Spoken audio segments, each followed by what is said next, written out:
Let's go. Welcome everyone. My name is Deshaun. I'm known as Deshaun, the Auto Advisor.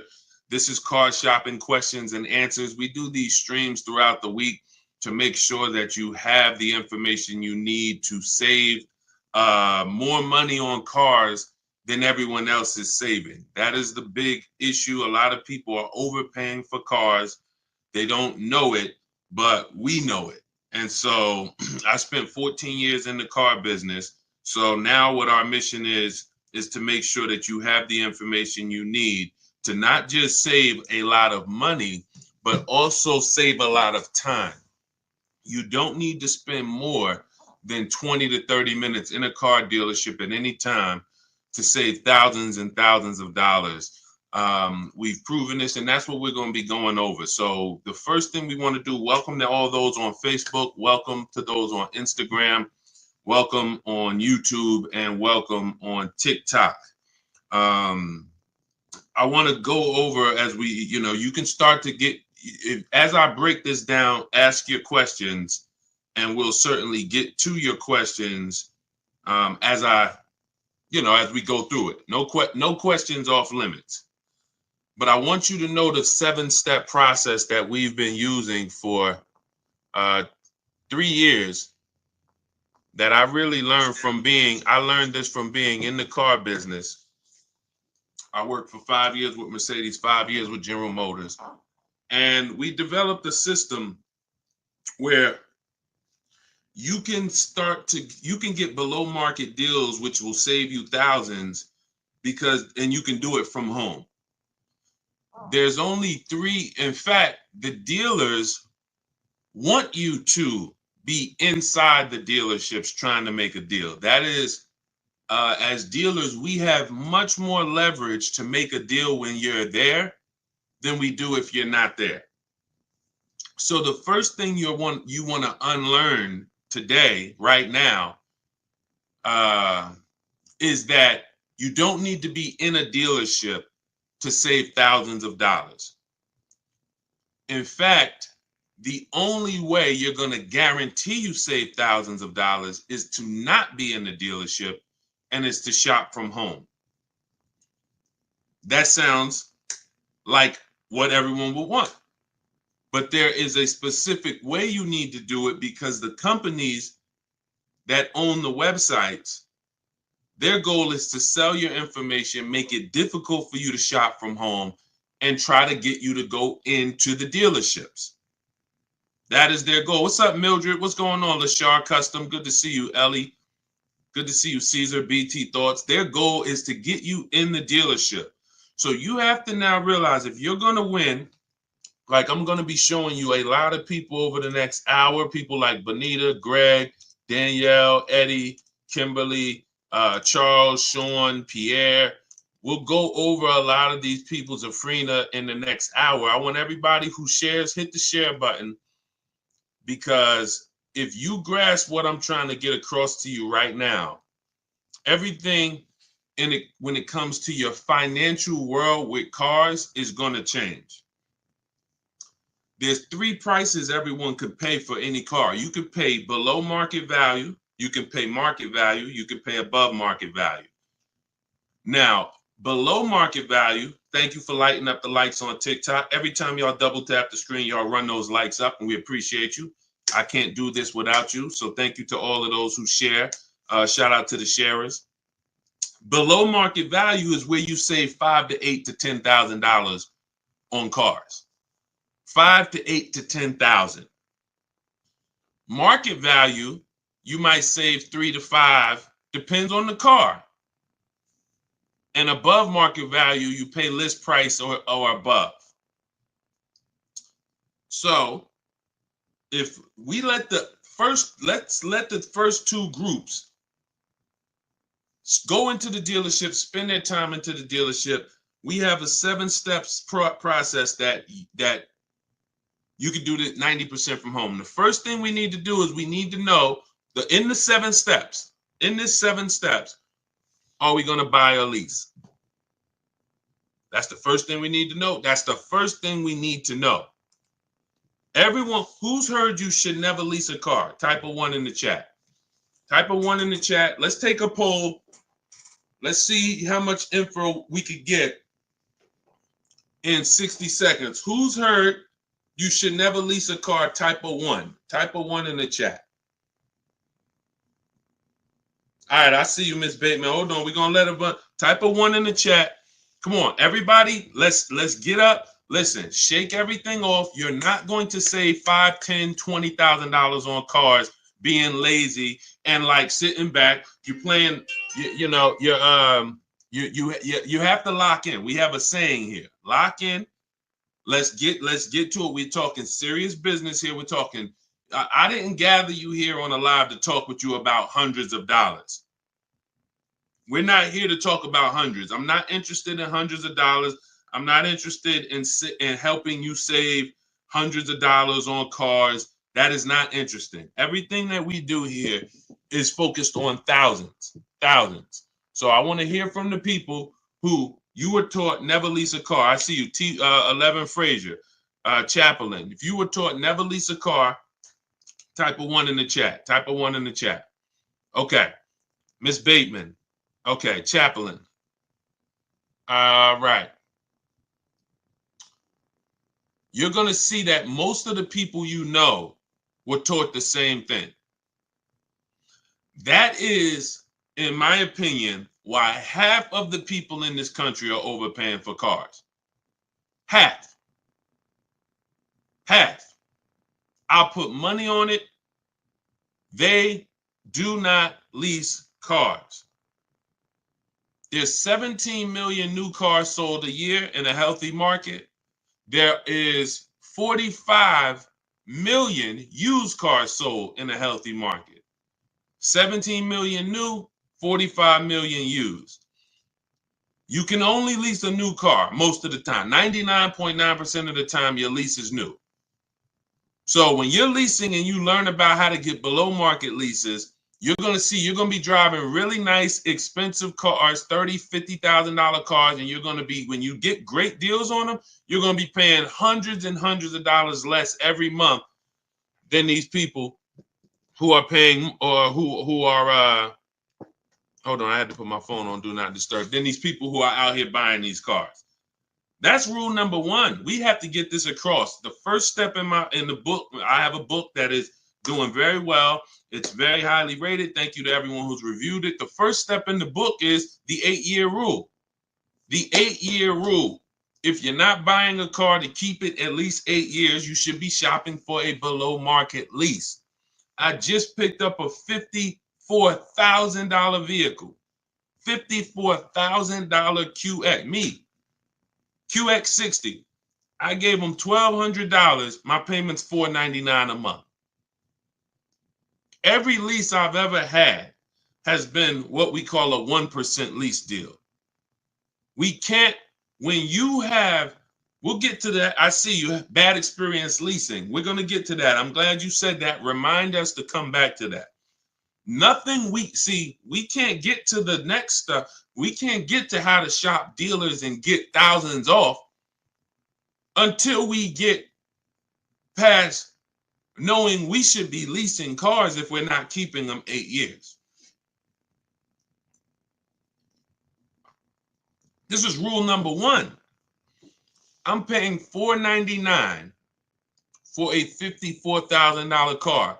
Deshaun, well, I drive 15,000 miles per year. Well, if I wanted to drive 15, I would be paying, instead of $499, I'd be paying probably $530, and I'd be driving 15,000 a year. Deshaun, well, I drive 18,000 a year. Okay, I'd be paying probably $560, and I'd be driving 18,000 miles a year. It's not about how much you drive. The people who taught you about leasing, they owe you money. They have cost you thousands and thousands of dollars that you can never get back, unfortunately. But I'm the bad news first person. I'm not the person who says, oh, you're doing so good, let me help you do better. No, I have to tell you, you are overspending by $200 to $500 per month because you don't understand leasing. $200 to $500, and you're driving older cars 3-year-old cars, 5-year-old cars, 7-year-old cars for the same prices, where if you just learn how to get great lease deals, you could be driving them with no money down. Let's get this out the way. Everything I'm teaching is in my new digital book. It's called Cars from Home, 7 Steps to Saving Time, Money, and Avoiding Dealerships. We are talking about step 1, the 8-year rule. If you are not buying your car to keep at least 8 years, you should be shopping for a below market lease deal, not a purchase. And you're going to save thousands and thousands of dollars just doing that. Before we talk about getting great deals, shout out to Facebook. Y'all quiet on Facebook and YouTube. Type 1s on Facebook and YouTube. Let me see where y'all at on Facebook. Let me know if you are clear, you're following what I'm saying so far. Type 1s in the chat. Leasing versus buying is the thing that has probably cost you the most money in your life on cars. More money than not being a good negotiator. Leasing versus buying has cost you more money than that. You're not keeping your cars 5 to 8 years. Instead of 17 million new cars a year sold in America, that number, 17 million, that number should be like 35 million. Because people are not keeping cars. They should not be tying up their money in cars. Let me give you an example. Stay by your keyboard, answer this question that I'm about to ask you. You go today, you drop $35,000 on a car, on a used car. Let's say it's a 3-year-old car, $35,000 on a 3-year-old used car. What is that $35,000 cash that you put in that car? What is that car going to be worth in 5 years? That $35,000 used car. What is that cash worth in 5 years? Throw some numbers out there. Let's go. Come on. I know I have some smart people on here. Let me talk to the people who, you don't have to be a genius to follow what we're talking about here. I would stand the reason that if we have some high schoolers on here, this is your first time buying a car, you're gonna learn more than our parents ever learned on this short conversation we're having. But I need you to tap in. All right, I see you. $5,000. I see you. $8,000. I see you. Enjoy life. $15,000. Okay, so check this out. So $35,000 that you trapped in a car. $35,000 that could have been in a piece of real estate. $35,000 that could have been in the stock market. It's trapped in a car. Not only when you go back in 5 years, can you not take the $35,000 out? It's not even $35,000 anymore. It's now worth 5 or 10 or 15. The depreciation is drastic and it's unforgiving. And the only people who should be buying cars are people who are keeping them until the wheels fall off. 10 years, 12 years, 15 years. Because that's how you get your money's worth out of them. You can't put 35 into a vehicle. It drops in value to 12. And then that's when you go and trade it and you do it again with another vehicle. This is how you are structuring your deals. And this is why, besides not saving the money, we haven't even gotten to that step yet. Getting the money off and the discounts. We have to understand structure first. I leased my first car. I was 22 years old. I was leasing a $20,000 or $21,000 Pontiac G6. I was paying $256 a month. It was the best thing in the world.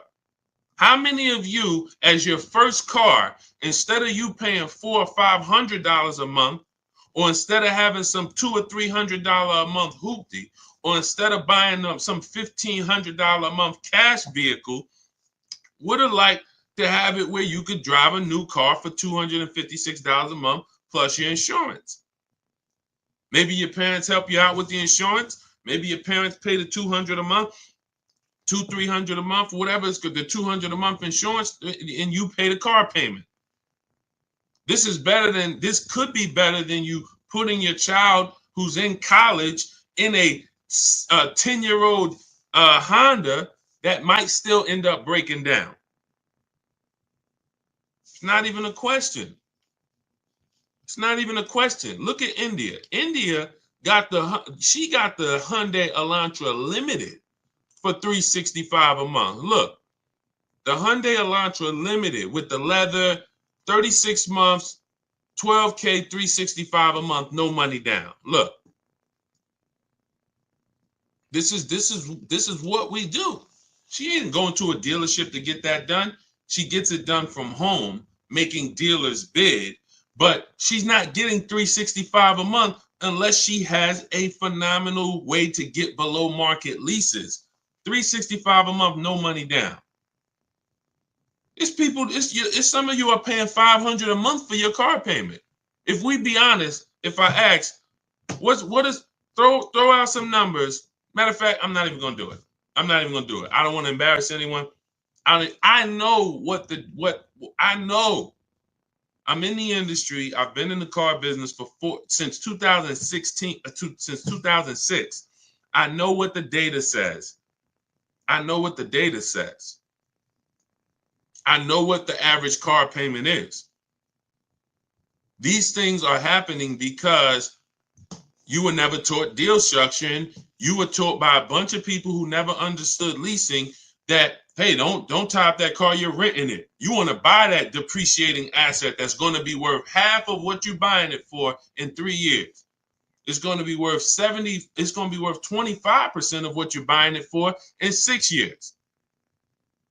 And then after that, it's going to be worth probably about 10%, 15% of what you bought it for, but then it just stays there. It'll never go below 10, 15%. It'll stay worth $5,000 forever. It could be 12 years old. It's going to still be worth, $3,000. That's the whole point. That's when you beat depreciation. That's when you buy your cars. That's your goal. You buy your cars. You don't lease your cars if that's your goal. But you should not, if you're not ready for maintenance and long-term maintenance and long-term care and investing in your vehicle and paying and keeping it a long time, then you're spending thousands of dollars buying these vehicles. You should not be buying them. Okay, so all of this is laid out in my new digital book. It's called Cars from Home. We're going to get to some questions. We know we got a lot of questions. I see you all. We're going to get, Dolan's going to start pulling your questions in about 2 minutes.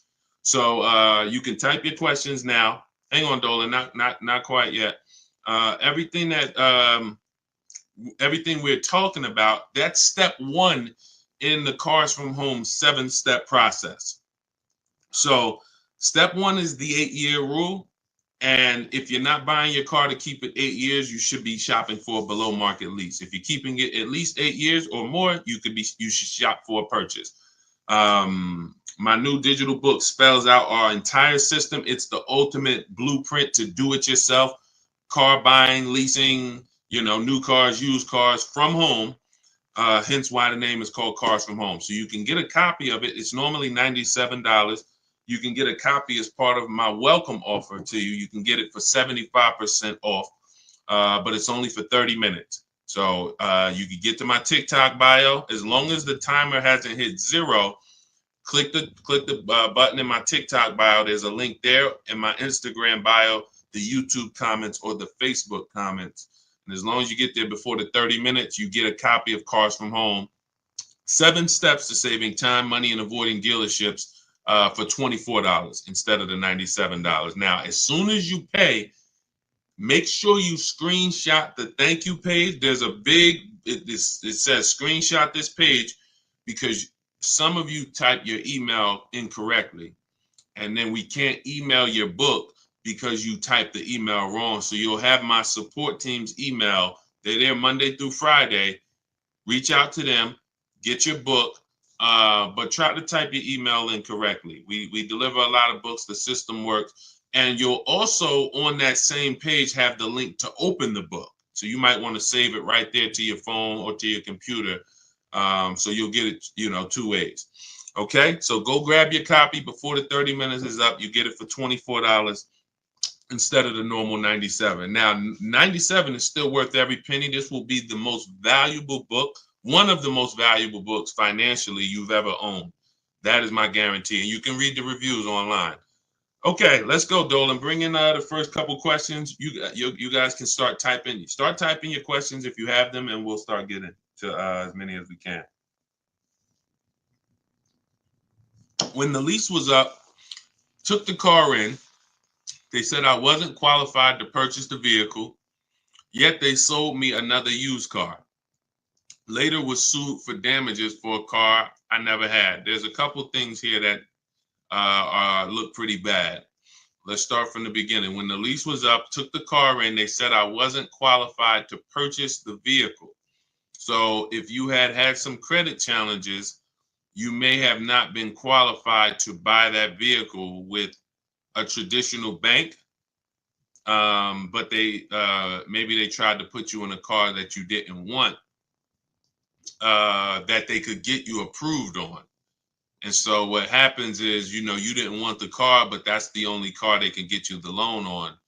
And so that ends up being a bad experience for everyone, because you're now taking a car, you didn't see the market, you didn't see your options, and now you have a bad loan.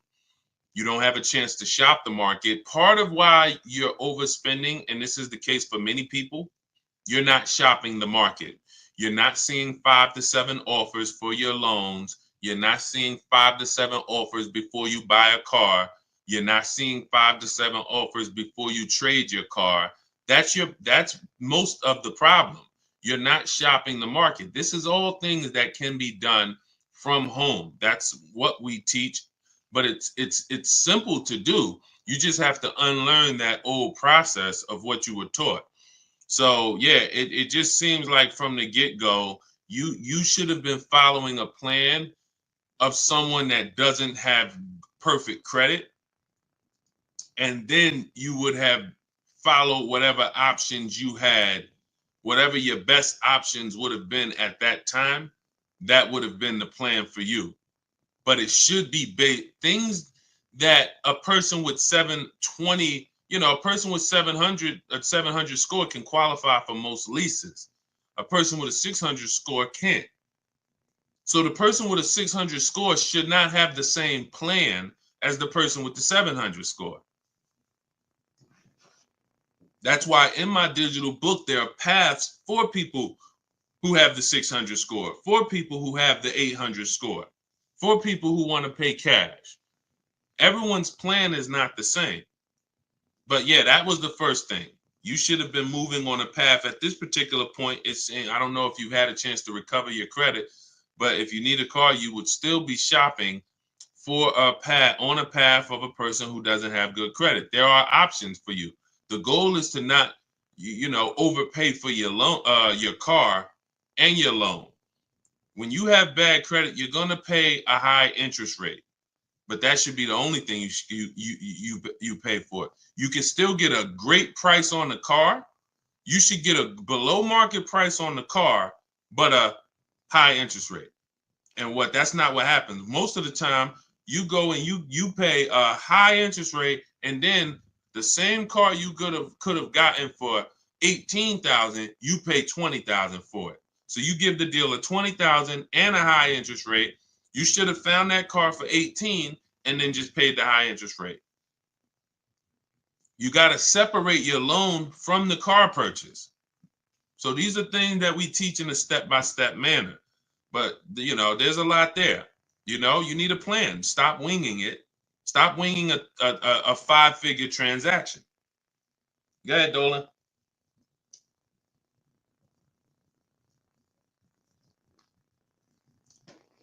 If I lease a 2020 Toyota RAV4, what should my payment and residual be? We don't focus on residual.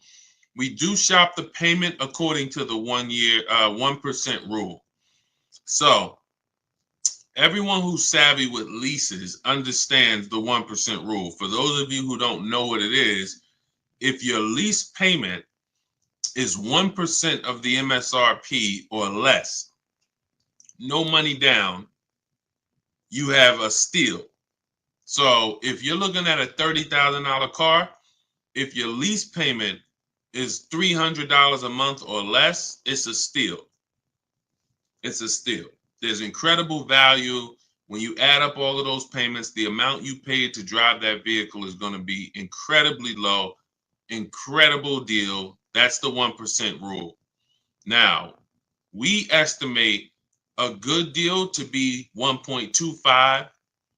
1.5 is where we cap it. So I created the 1.5% rule when it came to bad lease deals, because we knew about the 1% rule, but we didn't know about bad lease deals.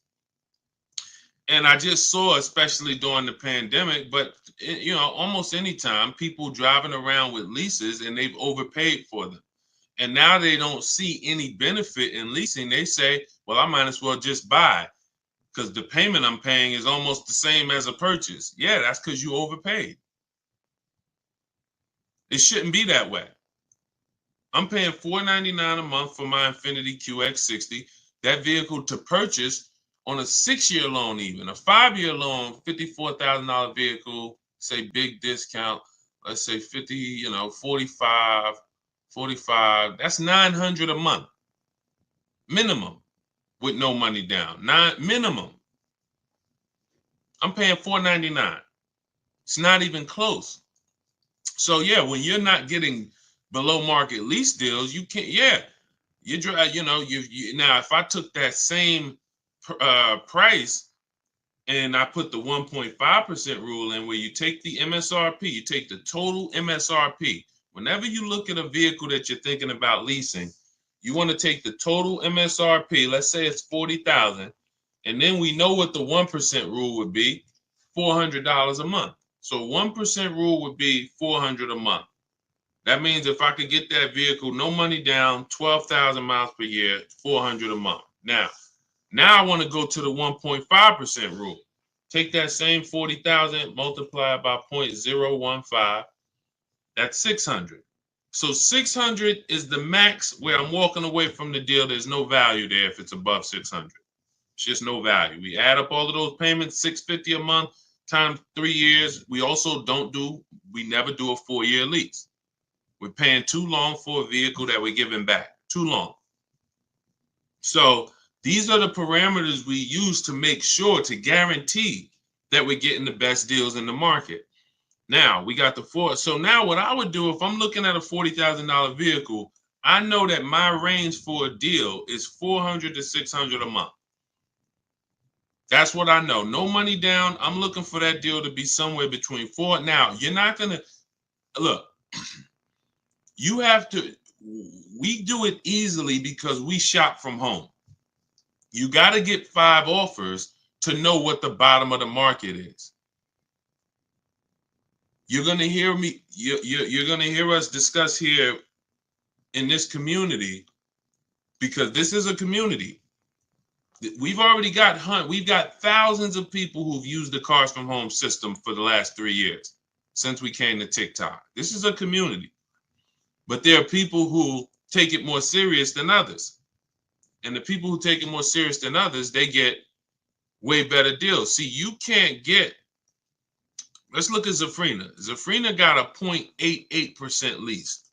This is one of the best lease deals I've ever seen.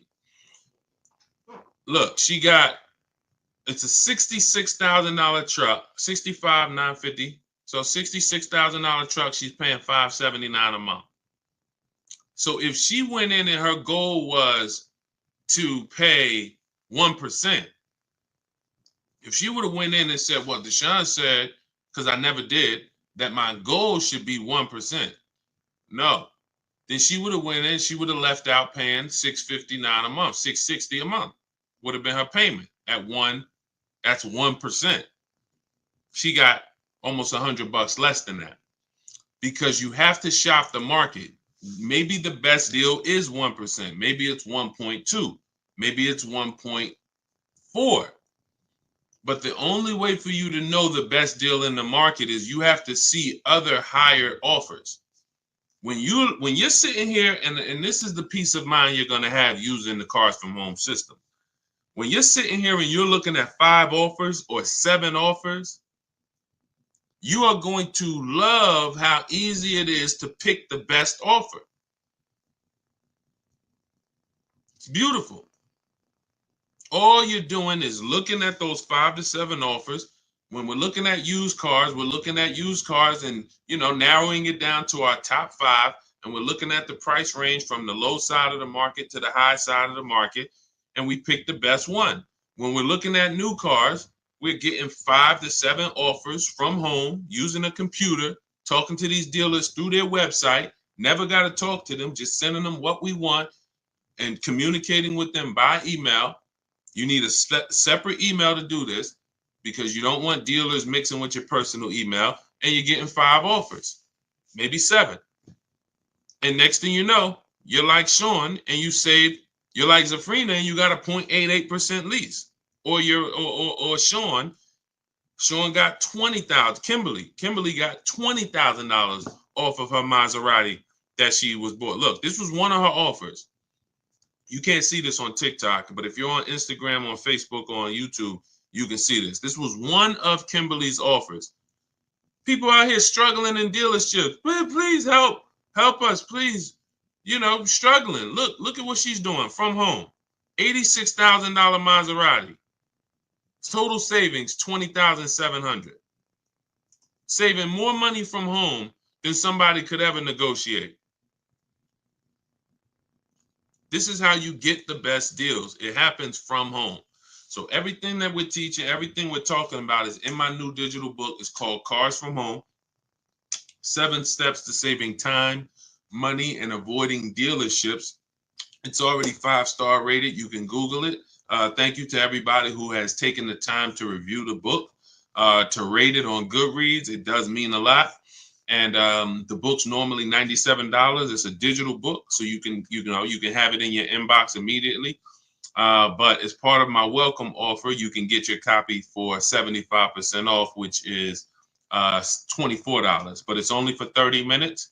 So if you get to my TikTok bio, my Instagram bio, the YouTube comments, we have or the Facebook comments, you can get your copy for $24. Now, also what you'll see there is for those of you who prefer a done with you type learning, you would rather work together with me, there's an option in there for you guys to look into that. Depends on, now, everyone's not going to qualify for that. In my book, that's the blueprint for everybody. Bad credit, high mileage drivers. Ask questions because we haven't, Dolan, I know you got more questions, so we'll get to them. But hold on, keep that there. But I want you to know the blueprint for bad credit is different, than the blueprint for high mileage drivers. If you drive 18, 20,000 miles per year or more, there's specific things you cannot do. You're losing way more money. Way more money. Thank you, Sailor Moon fan. Great cartoon, by the way. Great name. You're losing way more money than the average person is losing. All of the losses I just talked about, you high mileage drivers, you are losing thousands more than the normal people because you're depreciating the car way faster than everyone else is. So there's specific strategies on how you want to approach your car purchase in there. Negative equity. Some of you bought cars in the last 3-4 years that you need to replace or you're trying to replace, and you have, $3,000, $5,000, $10,000 in negative equity. That's a specific strategy. Some people don't have to deal with that baggage. So this is why the book, the blueprint, is everything you need to get below market deals. But for those of you who would like to shop with me and look at coaching, you see me share a lot of the people who work with me in our Facebook group. We have over 1,500 people in our Facebook group in the last 3 years. You can get that information by clicking the same link in my TikTok bio, Instagram bio, the YouTube comments, or the Facebook comments. But you're going to click the link that says shop with me, Deshaun. So other than that, let's bring in, but that wraps up your question. We don't focus on residuals. We focus on shopping by the percentage when we're shopping for a lease. Specifically, we are focused on shopping by the percentage. When we review our offers, we're reviewing them by the percentage in comparison to the 1% rule. Okay, great question. Go ahead, Dolan. Shout out to the sharers. Shout out to everybody who's hitting the like button. We appreciate you. Let me take some time and shout out the sharers on TikTok is the only platform that shows me the sharers. Thank you, Denisha Gills. Appreciate you sharing. Elizabeth Lewis, thank you for sharing. Appreciate you, Baby Skate. Thanks for sharing. Silas Richardo, thanks for sharing. CJ, thank you for sharing. Cookie Monster, thank you. Thank you for sharing. Appreciate you. Thank you, thank you, thank you so much. Okay, thanks for sharing the broadcast. If anybody else shared, I appreciate it. But TikTok, that's the only they're the only ones that show me the names of the people who shared. Okay, what Wilfredo, still reading the book, by the way. Awesome. We'll pull, if he had a question, let's pull that in as well. All right, Jaleesa speaks. Is there any car brand that you would deem to be most liable and or the best long-term investment for transportation? Well, there's several that have a history of long-term reliability. Honda and Toyota, they have led the quality, two things, quality and low cost of ownership. They've led those charts for so long, Honda and Toyota. Now, if you say, well, you want to go with something a little more fancy, then you would go Acura and Lexus, which is Honda and Toyota's luxury brands. Now, at the same time, if you're open to other vehicles that have a long warranty, Kia and Hyundai have the longest warranty in the industry, and they're making some incredible vehicles lately. They're really, really penetrating the market. I mean, Hyundai and Kia they've become, probably from sales wise, Mazda, the growth of those three brands has been incredible, and it's because I think they put a lot of quality into. They try to put a lot of quality into the vehicles. Their styling is great. They're leading when it comes to how they style and design their vehicles. But but we would not make a decision. This is part in our 7-step process, in the Cars from Home 7-step process. We have a step 4 is something we call shopping, not buying. And we do a quality assessment on these vehicles because any vehicle could have bad DNA. Bad DNA means it's going to have problems because that's the way it was made. And it has a high likelihood of having problems because that's the way it was made. You know, if the 2022, and this is year specific, who's heard never buy a vehicle the first year they make it? Who's heard that? This is a saying that, you know, it was wisdom from back in the day. Who's heard that? Never buy a vehicle the first year that it comes out. Who's heard that?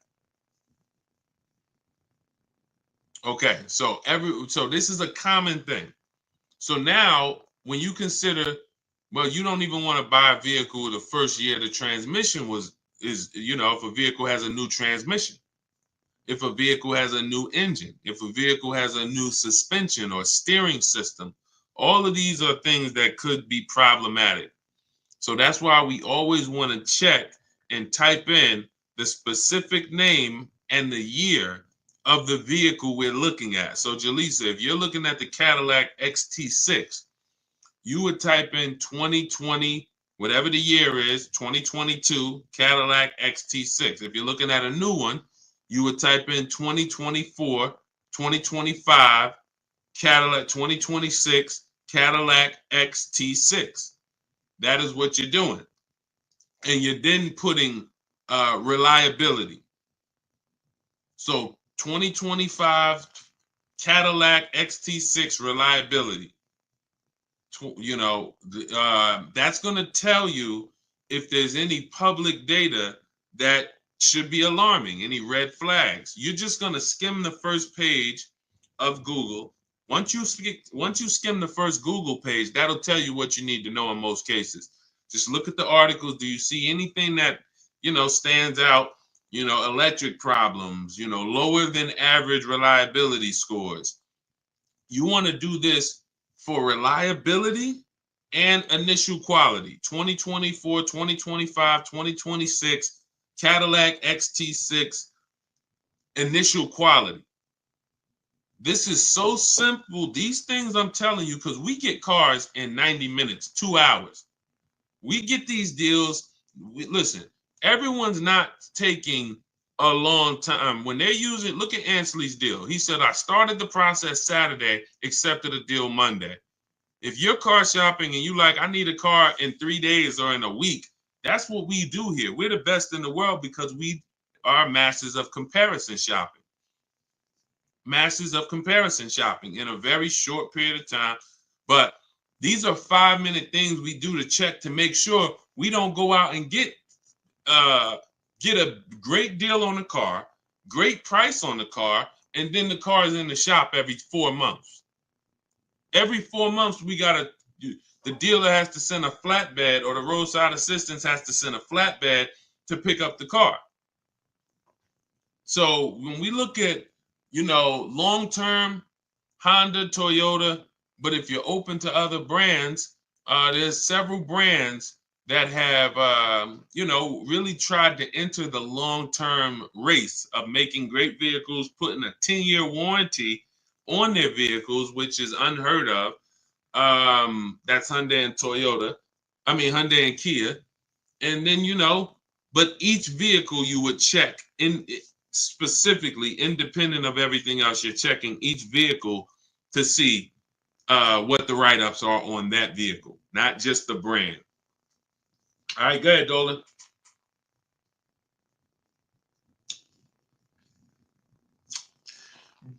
Brand new to you and you're live. Welcome.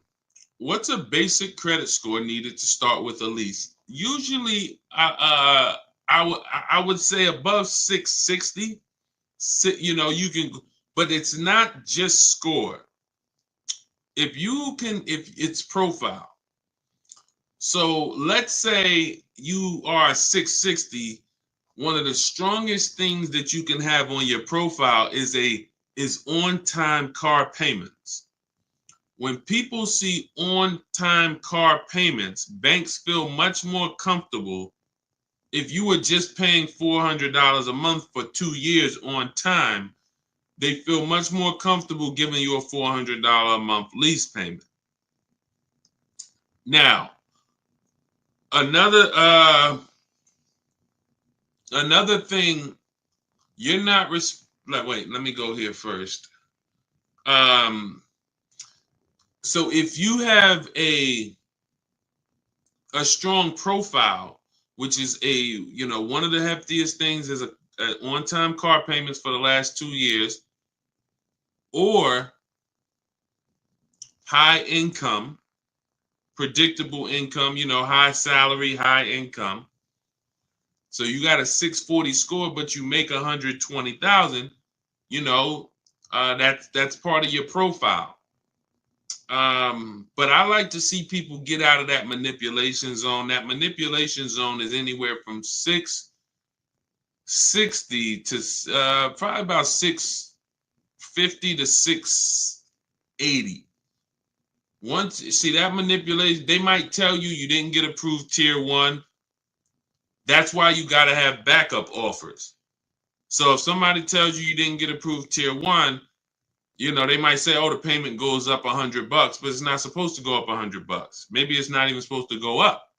They're just taking a shot at you because they know you don't know better, but you got a second offer. Hey, well, look, I got to check with the second offer. Can you call and see? And we do all of this from home. I even have a script in my book for what to say when they tell you you're not approved tier 1. Now, I don't have many scripts. Most of the scripts we use, if not all of them, are for talking to managers. We're not speaking to car salespeople. So we are using scripts. The only time we're speaking with car salespeople is if we're setting up a test drive. And once we set up that test drive, that's it. Obviously, when we come in to pick up the car, a car salesman is going to help us. But all of our everything is done from home. Nothing is done with salespeople. And really, there's no talking. So if you're somebody who you don't like talking, you don't want to try to remember what to say, then the Cars from Home system, you're just like the people who've come before you. Teddy, none of these people like talking to dealers, going to dealers. Look, Jen, Rosalie, You know, I think we get a balance of men and women. Tasha, Pierre, Ansley, you know, and you see that you could see their deals. You know, some of you could see their deals. So the point is, you know, all of this is in the blueprint that I wrote. It's called Cars from Home. It's my new digital book, Cars from Home: 7 Steps to Saving Time, Money, and Avoiding Dealerships. We spent a lot of the first 20 minutes talking about the first step in our process, which is leasing versus buying. If you missed that, you could go watch the replay on some of these other platforms. You cannot get great deals if you don't understand. Stop buying cars if you're not keeping them 8 years. You are losing thousands and thousands of dollars. There's no way. We went on it. You know, we'll go deep on it on another stream, but you can watch the replay. There's no way for you to get a great deal. That's probably why some people are asking about, you know, wanting to make sure that they have the credit to lease, because that's what we spent the first 20 minutes really hammering, is that, you know, in my opinion, I think 30% of the population is buying when they should be leasing, just because they don't understand it. They don't understand how to structure their lease, pick the correct mileage, and they don't understand how to shop for leases to make sure they don't get they're not overpaying for a lease. So, but yeah, everything is laid out in my book, step by step. You're going to know exactly how to get below market lease deals, below market new cars, below market pre-owned cars. These are different strategies. Bad credits in there. You don't have to worry. You have an exact path for if you have bad credit, high mileage, negative equity. And normally the book's $97, but as part of my welcome offer, you can get yours for the next 30 minutes for $24, 75% off. That's my welcome offer for 30 minutes. So go grab yours. In my TikTok bio, there's a link. My Instagram bio, there's a link. The YouTube comments or the Facebook comments, get there before 30 minutes. You got your copy for $24. You can see by the reviews, if you Google the book and read the reviews, the book is worth every bit of $97. But, you know, if you get there before 30 minutes is up, $24 is better. Make sure as soon as you pay, you screenshot the thank you page. Sometimes you type your email wrong. We're going to email you a copy, but we have a great email system, but sometimes the email is wrong. Make sure you check your spam for the book. Sometimes if you don't see that book in 5 minutes, check the spam or the junk folders. But then you'll also have my support team. As soon as you buy the book, screenshot that page that has my support team's email. Monday through Friday, reach out to them and they'll make sure you get your book. You also, lastly, as soon as you pay, there's a link for you to open your book right on the page there. It'll say, click this link to open your book, and you can save it right to your phone or to your computer. Okay, for those of you who want to look at shopping and seeing if you qualify to shop together with me, we have a program where you can just go to those same links and you can hit Shop with Deshaun, see if you qualify, and watch that short video, and then we'll let you know if we can work together in a different learning format. We always like to say, we're going to make sure the information is available for you, but everyone learns differently. Some people, you're a do-it-yourself person. Some people, you're a do-it-done-with-you person. You like to do things with community. That's why we have over 2,000 people with you that have come before you. We have over 1,500 people in our private Facebook group. We have dozens of people on our private Zoom calls. That might be better learning style for you to learn the Cars from Home system. It doesn't matter. You might be able to just sit and watch the lives and just watch our live stream, put it together, piece it together, and you're getting below market deals that way. It doesn't matter. We just want to make sure that you have what you need to get below market deals. All right. Go ahead, Dolan. Let's go. If asked, would you go with someone to purchase a vehicle? So we actually have, we're testing a new program. It's not even a test. We've tested it already twice in the last 3 years. We have to make sure, we had to make sure before we launched this done for you solution that we had the team and the staff. So that program is not a program that we can let everyone into, and it's not a program. It's sometimes we're going to have to close it because we can only take a few people at a time. But if you go to those links, you'll also see a button that says shop for me. You can also visit the same links in my YouTube comments, Facebook comments, the TikTok bio, or the Instagram bio. You'll see a button that says shop for me, and that you can book a call. You book a call with the team and see if you qualify for the shop for you. So as I said, there's no excuse. There's no excuse for anyone to be overpaying for cars at this particular point. You have tons of free information that I'm going to put out. You can get your questions answered on this stream. You can write all of this stuff down. You can watch 30 live streams, piece it together, and you will get the same deals that you're seeing a lot of people get that I share, and the same deals I'm going to get. Or you could get the blueprint, get your copy of Cars from Home, 7 Steps to Saving Time, Money, and Avoiding Dealerships, and you have the written blueprint step by step for all types of car deals, leases, purchases, new cars, everything. Or we could do it for you, or we could do it with you. There's no excuse for you to be out here having anxiety concerning car buying anymore and overpaying and having buyer's remorse. Okay, go ahead, Dolan. Do you have to have a long credit line to lease a car? No, again, like I said, you want to try to be between you want a minimum, you want to try to be between 650 and 680. That's going to help you qualify for most mainstream lease programs. But the stronger your profile, if you have a car payment that you've paid on time for 2 years, or you have a home mortgage, that's going to, in the 650 to 680 range, that's going to really help you to stay out of the manipulation zone. Anything above 680, though, you're usually getting tier 1, no problem on most leases. So, yeah, great question. Go ahead, Dolan. Thank you for running the likes up. Every time y'all tap the screen on TikTok, you'll see those likes continue to go up. And TikTok tells more people about the show, brings more people to the stream. We help more people save money. And we help people unlearn what the car business has been programming us to do for all of these years. So thank you. Continue to double tap the screen every time you hear something that you like. And, hitting the like button does matter. Appreciate you. And shout out to the sharers. Welcome to the new followers. I see you. Welcome, R. Timmel. I see you. Welcome to the community. Toy for real. Thank you. Welcome to the community. Luna, Oz, welcome to the community. I see you. Cam, welcome to the new followers. Shout out to the people who just followed the movement. All we care about here is making sure that you pay less than everyone else for cars. Hi from Mississippi. Good to see you. Shout out to hi from New Jersey. Great to see you. Hello, Mississippi. All right. Is the last week of the year a good time to get a good deal on a car? It's a good, no. And let me tell you this, yes and no, but I'm going to say most. Here's the thing. Car dealerships, we have made a fortune with marketing. It's one of the best marketed businesses in the world is a car dealership. It's regional marketing, it's nationwide marketing,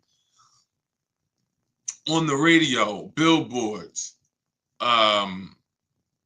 television, social media. It's so good, and it makes people think, come in at the end of the month, come in during the holidays, you're going to somehow get a better deal.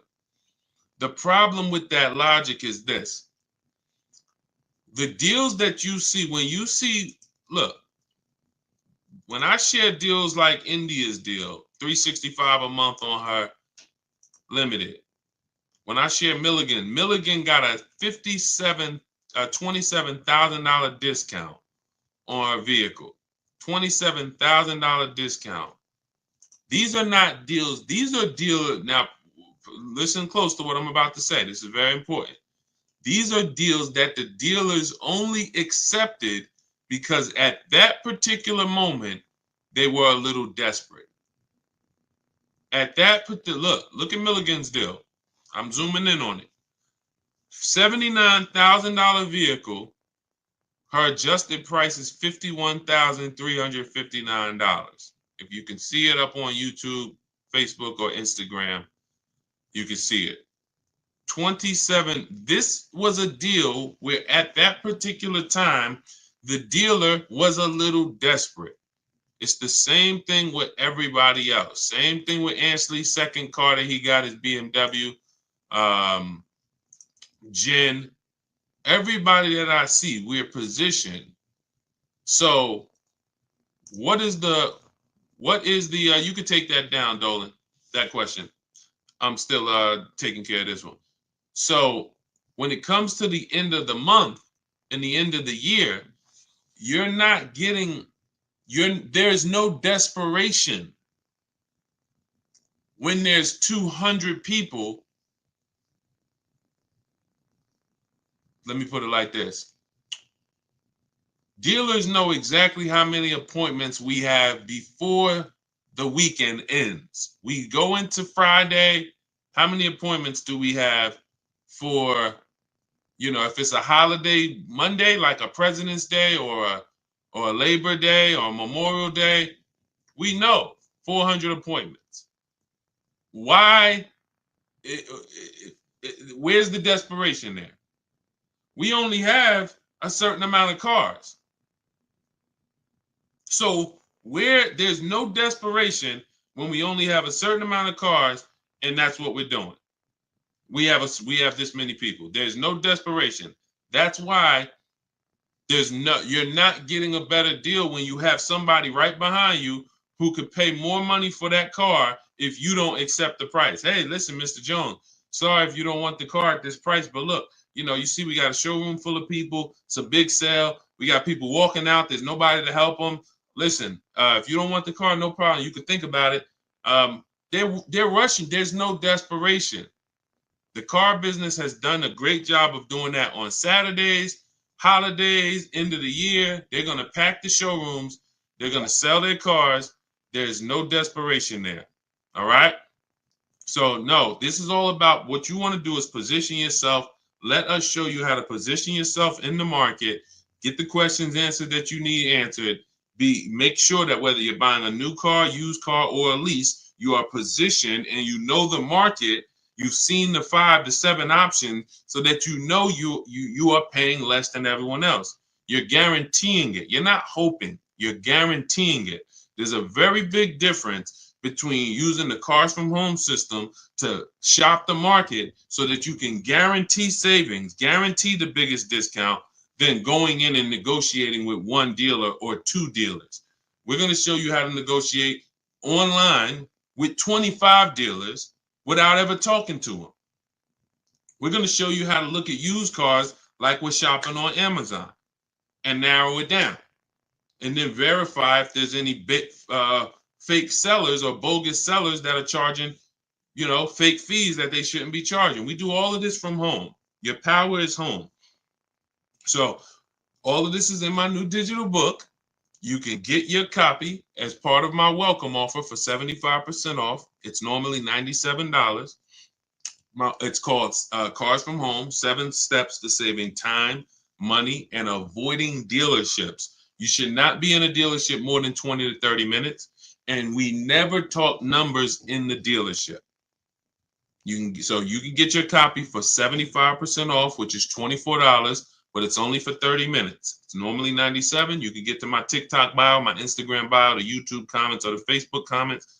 Grab your copy, 75% off. That's $24. Make sure you screenshot the thank you page so you'll have my support team's email Monday through Friday. Just in case your book doesn't come, you type your email wrong, you have my support team's email. But that email is not for questions. It's just for you making sure you get your book. All right. So let me hop off. Great live today. Great chat. We went deep on a lot of subjects. I look forward to seeing all of you inside. If you're working with us, I look forward to seeing you on the next stream. And God bless you. Keep up the great work. And let's keep unlearning and relearning so we can keep this money in our bank account. Keep these thousands in our bank account and out of these cars. All right. God bless y'all.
All right, I'm excited today because I am fresh off buying a couple cars myself. I've been teaching for years how people can just, if they learn, get incredible car deals from home without spending hours in car dealerships. Just got my father a vehicle, um, Hyundai Palisade he picked up last night. I got an Infiniti QX60 2 weeks ago, $8,000 off the price of the vehicle. I don't know exactly how much he said because I didn't look at how much off on that Hyundai. I do know there's no one driving a Palisade less than him. He got a $48,000 Palisade, $499 a month, $49,000. These require huge discounts. What's up, Michelle Morris? What's up, Stevie P? This stuff is the stuff that I mean, we literally, even as my dad was picking up the vehicle, he was just like, man, you really do this stuff. And I'm like, and I've gotten cars for him for years, you know what I'm saying? I've gotten cars for him for many years. But to see that many of you, here's your problem. You're totally impatient. I want to help you through that. That's why every time you see me, you see unlearn, relearn. But what I find is that you guys, unfortunately, you've been programmed. And I can't say it nicer than that. I need to let you know, as a former car salesman for I've been in the car business since I was 22, 2006. I've worked for the biggest brand in the world in Mercedes and the top 3 dealerships in the nation at Ray Catena and Edison. Yankee Stadium, 2011, where $300,000 was what most people were making who had been there. So I came at 28 into the top of the top. I'm telling you as an insider that you can do this.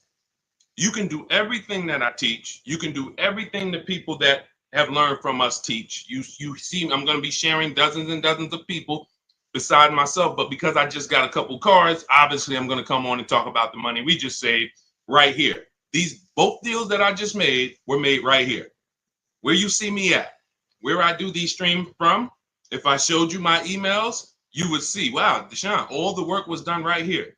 That's how I want you moving. That's why our entire system is called Cars from Home. It's a mindset. It's not just a process, it's a mindset. I saw people in those dealerships as I was picking up these cars and they were miserable in there, sweating and some of them outside smoking cigarettes, stressed. This is like, you're literally giving a company 5 figures, $10,000 to $100,000, and you're outside like this. So what we're going to talk about over the next hour is the Cars from Home system, how it's been. This is proven. What we got to get you to is to where you believe in yourself. See, I don't have a problem when people don't believe in me because there's so much about me out there. It's proven. Somebody can say, hey, go here. Do you realize Deshaun, the auto advisor, is the only person that you can find, if you look, hundreds of people who use his stuff and actually save money from home. So it's not that I'm not trustworthy. It's not that when you see people who we share in our streams, Tope and Bonita and Greg and Danielle and all these people sharing their car deals, it's not that you don't believe that these are real car deals. It's not like you're saying, hey, did he make those up? It's not that. We got to get you to believe that you can do this. And that's what we want to talk about, is how simple this is. We obviously will answer questions, so you guys can start typing your questions. We'll get to as many as we possibly can. But I want you guys to know that this is something where you can leave your strategies at the door. Everything we'll be teaching today is out of my new digital book. It's called Cars from Home, 7 Steps to Saving Time, Money, and Avoiding Dealerships. It's the entire blueprint. So it's the step-by-step blueprint to get the results that I get, that the hundreds of people that you have seen get, and for you to have anxiety-free, buyer's remorse-free car deals that save you thousands and thousands of dollars. So if that's something that you are interested in, hit the like button so I know who I'm talking to. Hit the like button, keep tapping the screen. On TikTok, if that's something that you're interested in, let me know I'm talking to the right people. Let me know I'm talking to the right people. Raquel, what's up, Sally, Tawana, Gummy Bears? Let me know I'm talking to the right people. Okay, double tap the screen. All right, am I talking to the right people? Am I talking to people who care about their money, who like Deshaun? Give me the strategies. Don't hold back. Let's do this. I care about my money. I see it. All right, y'all keep running those likes up. Okay. While we're on the stream, you guys can get your copy of Cars from Home, 75% off. It's normally $97. That blueprint that I'm going to be talking about, it's in my TikTok bio. It's in my Instagram bio. We put a link in the comments on YouTube and a link in the comment on Facebook. That's going to get you 75% off. So you won't pay the $97. You get there before the 30 minutes is up because it's only for 30 minutes. You get it for $24. It'll be in your inbox by the time we finish the show. And you can also now screenshot that thank you page. And you'll see as soon as you pay, there's a link at the bottom of that page to open the book. So you can save it there, save it to your computer, but I also email you a copy. Okay, Dolan, let's get the first question in. Guys, you can keep typing your questions as we go through the show. Love the book. Thank you, JC. I was wondering, can you use the same strategy you teach also when trying to get a below market lease on an exclusive car that will need to be ordered to get all the options I want? If I'm ordering an exclusive car, right now we're using this, we're shopping for a customer with a Range Rover Autobiography. Doesn't matter. I'm talking to dealers in six, our team is talking to dealers in six states. Exclusive, more reason to actually use competitive shopping because the numbers are larger. When you see the premiums that some of these dealers are charging for exclusive cars, 100,000, 50,000 over list price, the potential for you to save or overpay is greater. So absolutely, competitive shopping is something you should do with any vehicle from whether it's a Hyundai Elantra base model or whether it's a $400,000 Lamborghini. Competitive shopping, because each dealer is individually owned and operated and they set their own prices. So the key to saving the money fast from home is making them compete. Okay, definitely. Never want to put ourselves in a position where we're looking at one dealer who has convinced us they have the only car. If I'm ordering a car too, JC, good thing about ordering is everyone can bid. When you get an exclusive car, dealers get something called allocation. That means I only might get 3 Range Rover Autobiographies a quarter or a month. I'm sorry. I might only get 3 G-Wagons a month. So some dealers have used that. They don't have allocation, so they can't put an order in. But other than that, we use a strategy called the 25 to 5. For new cars and leases, we connect with 25 dealers online. You know that, JC, because you have the book. You can do that with an order. You do it before you place the order because now you have a bunch of dealers who can bid. When you go do that strategy, not everyone's going to have a car you want, but on an order, pretty much everyone could get a bid in. And I remember we had somebody who was getting a brand new BMW. I think it was an X4M when they first redesigned it. And she used the strategy, and every dealer wanted list price or over list, and the best offer she got was $3,000 off. So there are dealers who want the unit, but you got to be patient. You got to be positioned. Okay. And what we do is help you get, be positioned. Okay. Great question. Go ahead, Dolan. Keep typing your questions. Simply Trick. What's up? Shout out to the people on TikTok, Matthew Forrest. If you want to talk cars, if you're ready to talk money, then come on in, get your mind right. We're talking money here. We are talking big money. I'm not here to talk to you guys about hundreds of dollars. I don't care about hundreds of dollars. God bless you. I know there's some people who will sit on the stream to figure out how they're going to save a couple $100. Times are tough for some people. Respect. That's not what we're here to talk about. Every mistake you're making with your car deals, it's costing you thousands of dollars each time. You think when you buy that car and then, it broke down, or you buy that car and you find out you overpaid for it, that's not $1,000 mistake. That's a $5,000 to $10,000 mistake we're making because we unfortunately have been taught to wing the second most expensive process we'll ever be involved in. Most of us, most expensive process is our home purchase.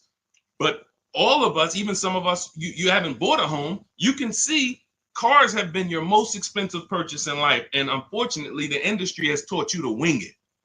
Just, play it by ear and feel. No, we don't do that. That's how you end up making the dealers 5-10 grand, huge commissions. And unfortunately, it's at your detriment. So if you're serious about that not being you, then tap in, tune in, lock in.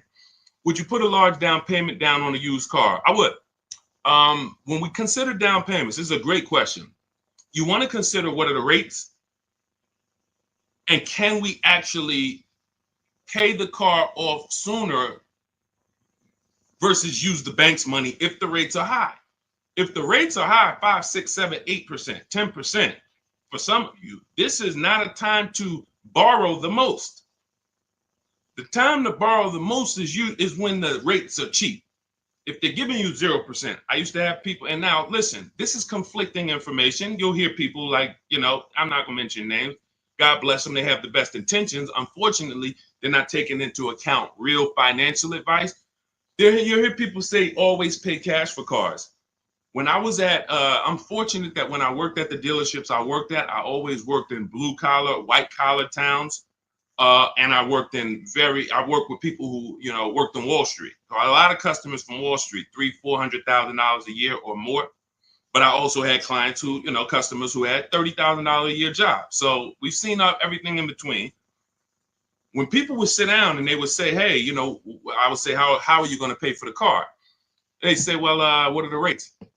And if the rates were 0% or 0.9% or 1.9, then most times they were using the bank's money because it made financial sense. Why? Because if I put my money in the car, this $30,000 I'm going to put in this car is going to net me a negative return. See, because if you put $30,000 in a car today, next week, 5 years later, that car is worth $10,000. That means that's where your money is. When you look and say, well, what could I put $30,000 in to where 5 years later, instead of 30, I would have had interest, and I would have still had my principal, and I still could have gotten the car through leverage. Leverage is I'm going to use the bank's money as long as the rates are cheap. Now, in the case of a market where rates are high, we're not getting 1%, 2%, 3%, 0%. Then yeah, these are the times where you want to try to take as small a loan as possible. It makes more sense to apply a larger down payment and pay off the car quicker. So it's really all about, what are we doing with our money? Is your money invested? Are you getting 10%, 8%? Maybe some of you are in some other ventures where you're getting, more. If that's the case, it's not going to make any financial sense for you to put more money in the car, because you can put that money in other places that's going to net you a bigger return. So again, one thing about me is I don't teach one size fits all car buying advice. I asked you a couple questions. What are you doing with your money, and what are the rates? You might say, Deshaun, they're offering 0% on this car I want. If 0%, then I would use the bank's money. I keep my money just on the strength of having my money. And then if you wanted to, if you have your money invested, why pull it out of something that's getting you a positive return to put it into something that's not even going to give you a break even? It's going to give you a negative return, and it ties up your cash. So these are the conversations I've learned just over 14 years in dealerships, talking with very, very intelligent, financially intelligent, rich, ultra rich people. So if you want to move, you want to be rich, move like the rich. All of this is laid out in my book. I have a section specifically of comparing, about cash buyers, because many people who have been taught to pay cash, you don't realize that you could be missing opportunities, especially in the investment market where you're getting, some people's portfolios up 12, 13, 15%. They would never have that money in a car. Does that make sense? Everybody clear, type $signs. Listen, I need to know we're having a real financial conversation here. So I put on TikTok, everybody should be over 18. Listen, 16, 17, I wish they could be on here, but I don't want 14-year-olds on here. I would, obviously, the point is I'm trying to make sure I'm getting the crowd who can receive this information. If you're clear on that principle concerning rates as opposed to down payments, then type $signs. If you need me to clarify, then ask a question and ask me to go more deep. I don't want to go deep I don't want to move to the next question until I make sure that the people on the stream have, you know, so let me know. Y'all see it? Be clear? We want to go deeper on that?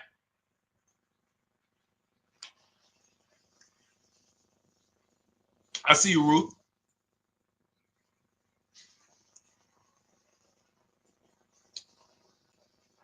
Okay. Listen, TikTok, I'm going to tell you something.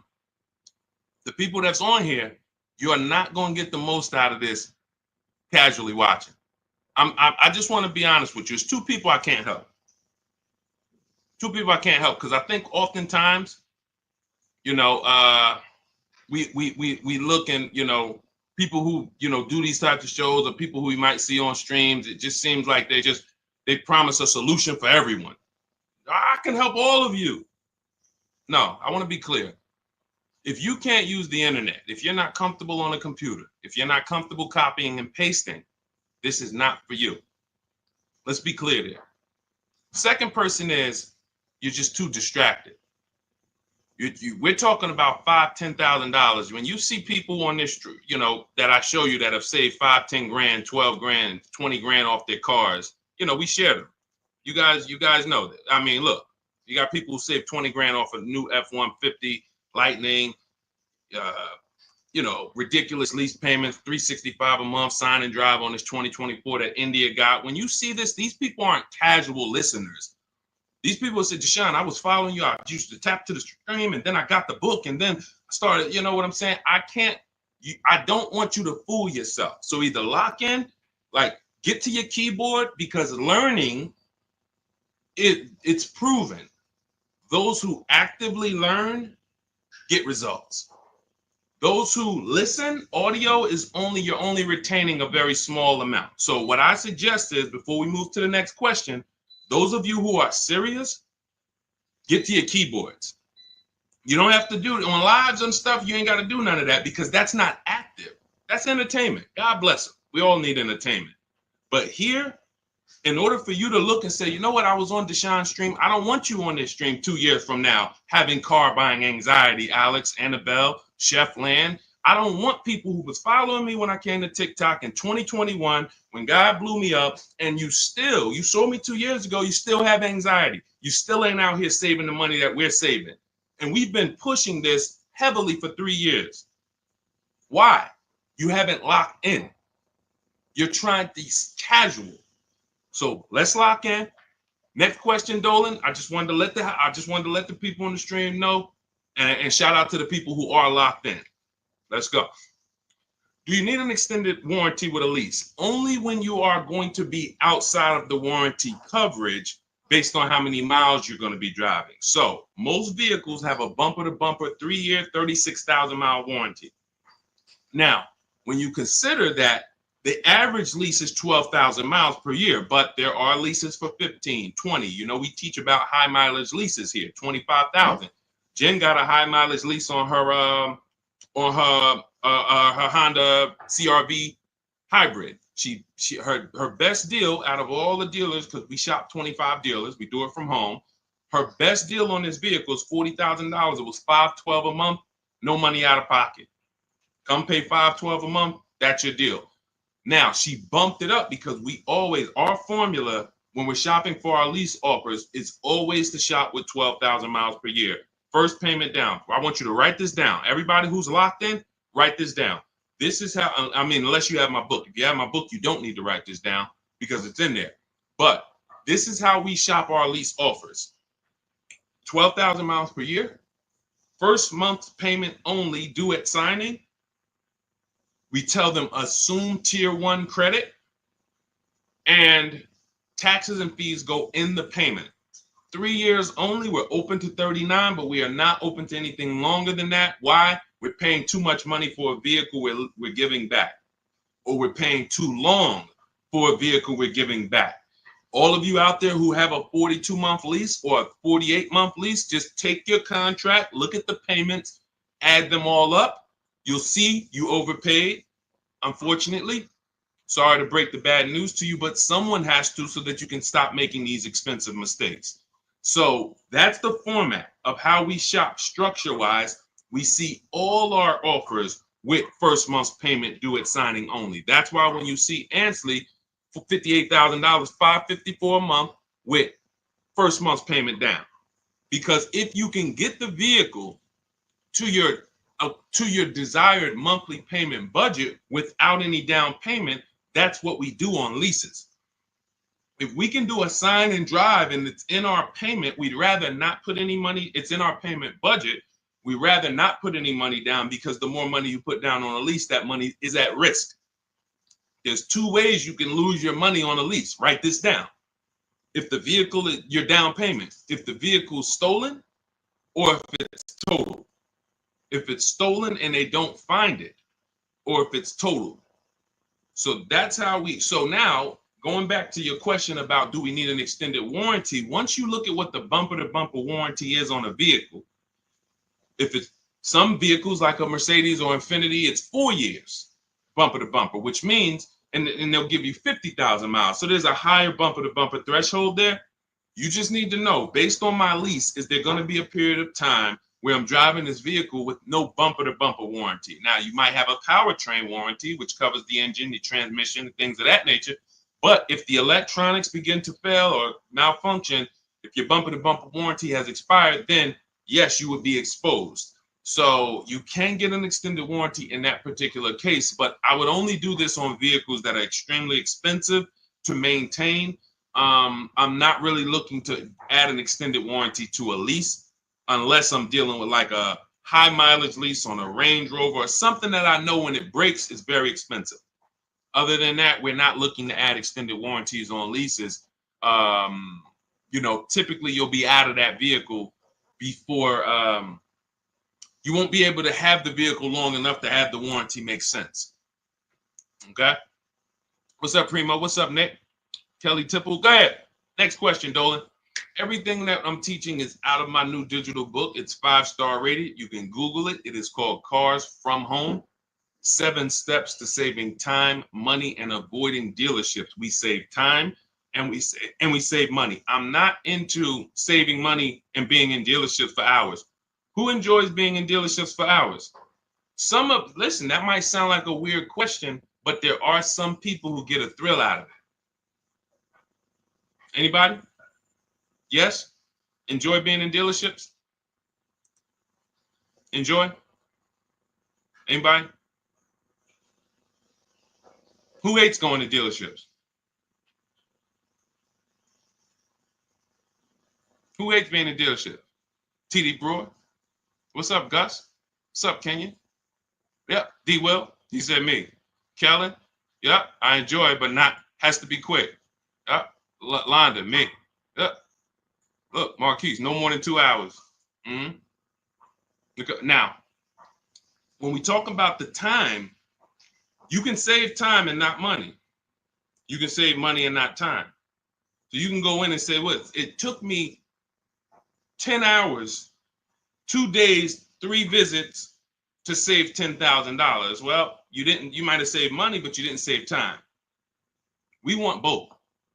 And then we have a third caveat in that title. It's avoiding dealerships. So 7 steps to saving time, money, and avoiding dealerships, because we don't need to be in dealerships to save the time and the money.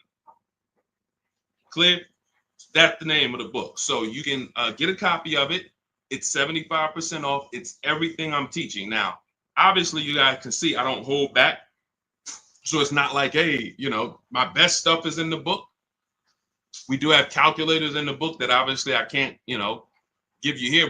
We've designed calculators, but you can get your copy for 75% off because that's my welcome offer. I want to make it a no-brainer for people to be able to get car deals, save thousands of dollars from home. So the welcome offer for 30 minutes is 75% off. It's normally $97, but it's a digital book as well. So it'll be in your inbox by the time we end this stream.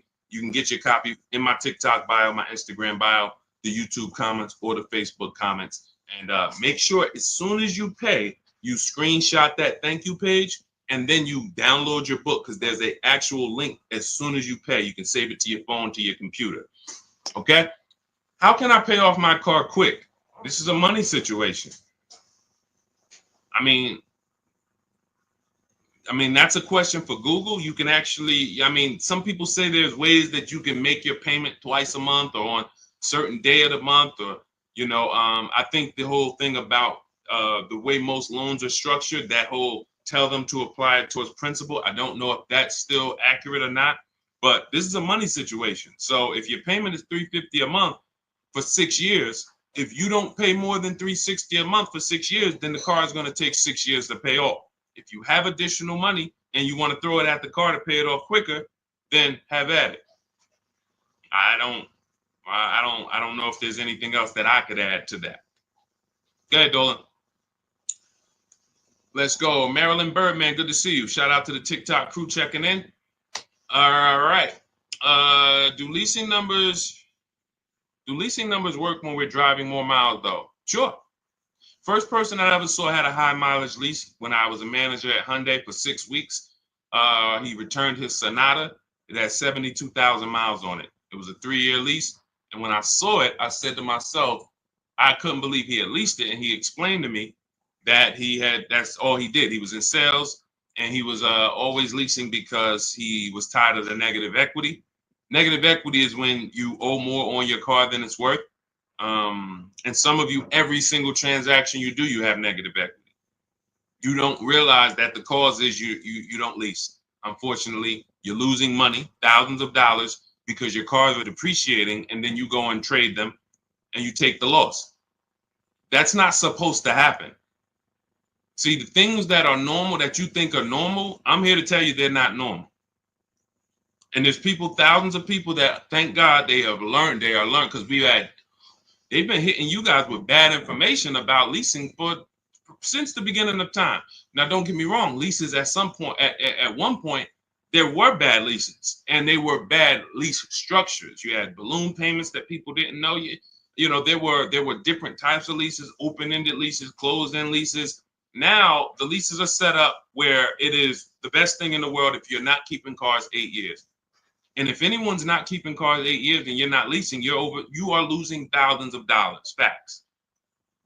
I can prove it. I bet if anybody took me on their show and just gave me a whiteboard or a chalkboard and said, hey, can you prove in 10 minutes or less that anyone who's not leasing, but they're not keeping their cars 8 years, they're losing thousands of dollars? I said, man, I don't even need 10 minutes. Give me 6. Because all I'm going to show you simply is the fact that someone like Ansley, who gets a 1% lease, he's paying $554 a month for a $58,000 car. Now, some of you know, let me ask a question to the community. Shout out to the new people. I know we got some first-time people on here, but this is a question for the people. I want to see, maybe we don't know. If we got some people on here that know this, how much is every $100? I gave it away. So every $5,000 that when you're looking at a car, every $5,000 in that vehicle, loan-wise, you're going to pay $100 a month. So looking at this car right here, which is $58,490. Roundabout, that's going to cost us about $1,100 to $1,200 a month. Even before taxes, we ain't put tax on there, but let's just assume, just looking at that $58,000 number on a 5-year loan. 5-year loan, that would cost us about $1,200 a month. So if that number would cost us $1,200 a month, and Ansley's paying $554 a month, how long does you see what I'm saying? I'm literally putting the let me put this image down. As soon as I put those two up, I'm just gonna put the actual chalk down and walk away from the board and let people look at that and let them soak that in. 2 people, both got Infiniti trucks. One leases it for $554, no money down. Another person gets the identical truck and leaves the dealership paying $1,100-$1,200 a month. Sit that right there for you guys. And I will let them look at that and say, wow, okay, come up with their questions, because their programming is going to make them say, well, but he's leasing it. And okay, so now let's address the follow-up things. If this person is leasing and paying half of what this person is paying every month, then what stage does the person who bought start to win? And in which case we'd add up those payments, we'd see, and it comes out to 8 years. Because once you put those payments up, it's going to take you so long to catch up with me if I'm paying $554 and you're paying $1,100. That's it. The first thing that should get you with leasing is, wait, I could drive this car for this payment? That's the first thing. There's more to this than that. There's more to this than that. But the first thing that should attract a person, make their ears peak up, is I'm driving that same car and you're spending $300, $400, $500 a month less than me. Welcome, Marilyn Birdman. I see you. Welcome. I see the new follow. Thank you. That should be the first question that comes in your mind is, wait, something's off. So now let me get my questions answered, because if you're driving a vehicle for $300, $400, $500, $600 a month less than me, and I got the same vehicle, now I have questions. Can I drive as much as I need to over the next couple years? Sure you can. Okay. What if I need to drive 20,000 miles a year? Okay, well, the payment goes up slightly, but you're still way less. Instead of being $400 a month less, you're $350 a month less, or now you're $300 a month less. So no matter what, leasing is a play for payments and brand new cars. Every lease you get is a brand new car. Some people ask that, oh, well, can you lease a used car? Yeah, it's not a mainstream program. 99.99% of leases, you're driving off the lot in a brand new car, paying less than people are paying for used cars. Similar, recent model 3-4-year-old used cars, I'm going to pay less than you, and I'm going to drive a better car than you. That's what we just did. I got my wife, we leased her a brand new QX60, and we kept the pre-owned one. Her payment on the brand new one is less than the pre-owned one. The pre-owned one is 2020. The new one is 2025. What world can you make that make sense for me? First thing is the payment. Then you can understand the rest later. All right, go ahead, Dolan. See, when I see people, y'all remember those TikTok videos that went viral a couple years ago, and they were going into dealerships and they were asking people what their average car payment was? Did anybody see that? Let us know, chat. Anybody see when they were going into dealerships asking car salespeople what their average car payment was? Anybody saw that? Because that's right around the time the information was going viral that the average American car payment was over $1,000. So now it's going viral that they're letting us know that most of, unfortunately, and some of you, we want to get you off of this, are paying $1,000 car payments. So I knew the reason why. It's not just bad negotiations or I don't know how to get great deals. That's one reason. The equally big reason is you absolutely don't understand leasing. And you have been taught, in order for me to get the cars that I want, I have to buy them.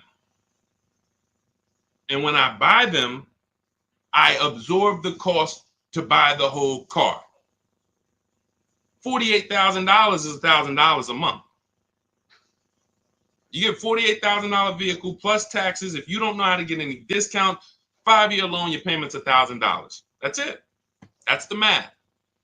So it's very easy when you don't understand leasing or you don't know how to get great deals to pay $900, $1,000 a month for a car that you could be leasing for $500 a month with no money down.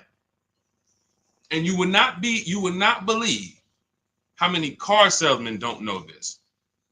That's what brought me to TikTok. I remember, I'm going to tell you this one story and then we'll get back to the questions. I was trying to decide whether we were going to come to TikTok or Facebook. Or Instagram first. This was 2021. And a guy hit me. I was making videos on Facebook, had a couple 100,000 views, maybe 4,000 followers. nothing huge, but you know, and I could see that's when Facebook was dying. It was before Reels. And somebody DM'd me and said, "Hey, this Deshaun, it's this guy on TikTok, and he's doing real well, man. He reminds me of you. He like makes these videos trying to educate people about cars and things of that nature. He's a car salesman." I said, "Okay, let me check him out." So I check him out. He's an older guy, and I said, "I like this. God bless. We need more people like this. We need more people who are gonna advocate from the inside to help consumers, you know, realize that y'all are getting scammed." And you need financial literacy, and you need to know how to avoid these huge mistakes. But then I watched about 10 videos, and I was loving this guy. But then somebody asked him a question, and they said, "Hey, could you tell us about leasing?" And so he said, "Nah, you don't want to lease your cars. They limit you on mileage. You know, you're going to get a ton of fees when you drop it off in 3 years. Just buy your cars." God bless. That was my decision right there made. I said, I'll be on TikTok tomorrow. Because I said, if this guy has 160,000 followers and this is what he's teaching people, oh no, Lord, we got to get here. And began to teach, and we have balanced toward leasing and purchasing for the last 3 years. And so this is what's out here. That's a car salesman. That's a guy who's in the business every day who has no idea about leasing. So if the people who are supposed to be helping you make great financial decisions aren't trained, you better be trained. Pay attention to what I just said. If the people who you're trusting with 50, 80, $30,000 of your money, you're trusting them to help you make a great financial decision, and you don't know if they're trained, and many of them are not, you better be trained. You better be trained. And that's all we do here. You use what we teach, you'll be mistake proof. You can't fail unless you just go rogue and say, I'm just gonna go back to go into the dealership. All right, God bless you. Go back to the same results. All right, Ruth Thornton, can your plans be used for less expensive cars, say a Compass? 100%. You can see right here, India got her $365 a month lease on her Hyundai Sonata Limited. On her Hyundai Elantra Limited. This was a vehicle, she originally was looking at a Toyota Corolla. She didn't like the lease program. See, what you got to understand about shopping for leases is you can't control the lease program. It is so easy to save money on new car purchases. Used cars, simple. Because there's nothing but find the dealer with the best deal. That's simple. We use the internet. So like I said, if you can't use the internet, if you're not comfortable with a computer, then I'm sorry, this isn't for you. But if you can use the internet, then you can put that back up, Dolan. If you can use the internet, then you can continue to get the deals we get, but when it comes to, hold on one second. You can throw that question back up, Dolan. Let's just keep that on the screen. So, but when it comes to lease programs, you need, there's something we can't control, which is, what is the rate, the money factor, the residual? If it's bad, it's going to lead to a bad lease deal. It doesn't matter. We shop. This is my recommendation. You don't have to listen to it. You're an adult.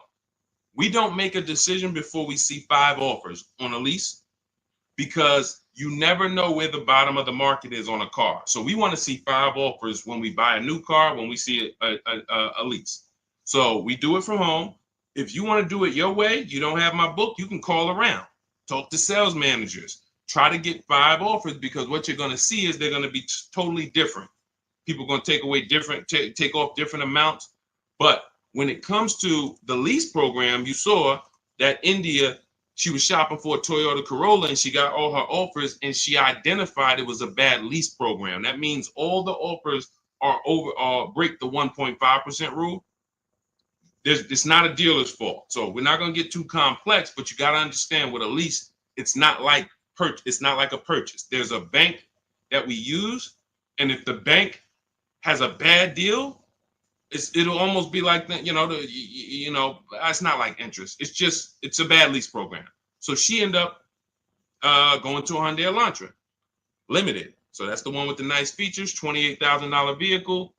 She gets it for $365 a month. Sign and drive. So it doesn't matter. Jeep Compass is right around, maybe I think it's a little more expensive than that. I think it's 32, 33. We've used this for everything. We've had people get Rogues, we have people get CRVs, we have people get, BMWs, Jeep Grand Cherokees. Raphael got her Jeep Grand Cherokee, $549 a month, 54,000. We've had Kimberly get her Maserati. She saved $20,000 off of it. You can see right here. Look, she got her Maserati. This was literally, it took off $20,700 for her, brand new. So it's for everything. Somebody asked earlier in the show, is this for like, exotic cars? Can we use this for like exclusive cars? For sure. Bentleys, doesn't matter. Doesn't matter. Competitive shopping is what you look. Don't overthink this. It's competitive shopping. That's all it is. We just have a formal system for competitive shopping. That's what it is. We have what we believe is the best system in the world until someone can show us that they've gotten more results for the public. We have the best system in the world for getting multiple offers and creating competition in the car market that benefits us. So you could throw any car in there, system is going to work. So everything that we teach is out of my new book. If you guys are like, Deshaun, this is a lot. Can you give me the step by step? Can you give me the playbook to where I can look at this and kind of go through my checklist? My book is written as a checklist. It's a digital book, and you can. It's called Cars from Home: 7 Steps to Saving Time, Money, and Avoiding Dealerships. And it's normally $97. You can get a copy for the next 30 minutes for 75% off, which is $24. So if you get, that's my welcome offer to you, but it's only for 30 minutes. So if you grab your copy, you can go to my TikTok bio, my Instagram bio, the Facebook comments, or the YouTube comments. We have a link there, and you can activate your 75%. Now, for those of you who are like, Deshaun, I see you sharing a lot of pictures. Where are these pictures from? This is from our private group.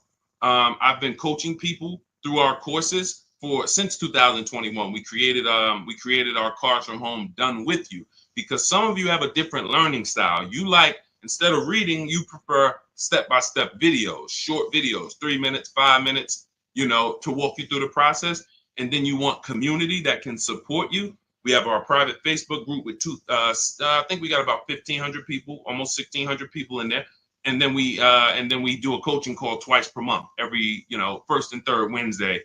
We jump on a Zoom call so people can get their questions answered with me. So if that's your style, you'll see the link there. You can just hit Shop with Deshaun.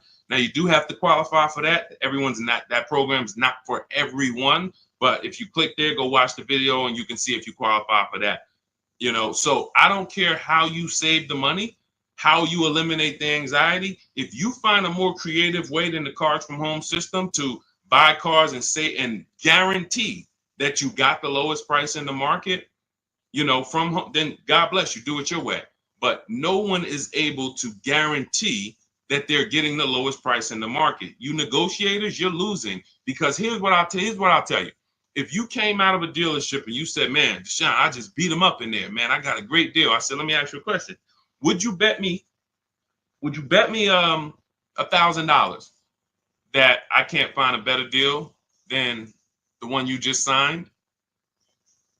Give me, would you take the bet? So you come out confident, man, Deshaun, I've been working them over for 3 hours, man. They took off $6,000, whatever, $10,000. My question to you would be, would you bet me $1,000 that I can't find a better deal than the one you just got from home? Most people are going to not take that bet, right?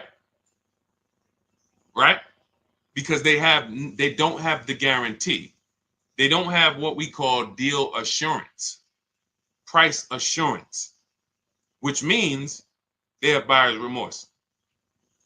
See, I'm happy with my purchase until you ask me to guarantee that I didn't leave money on the table.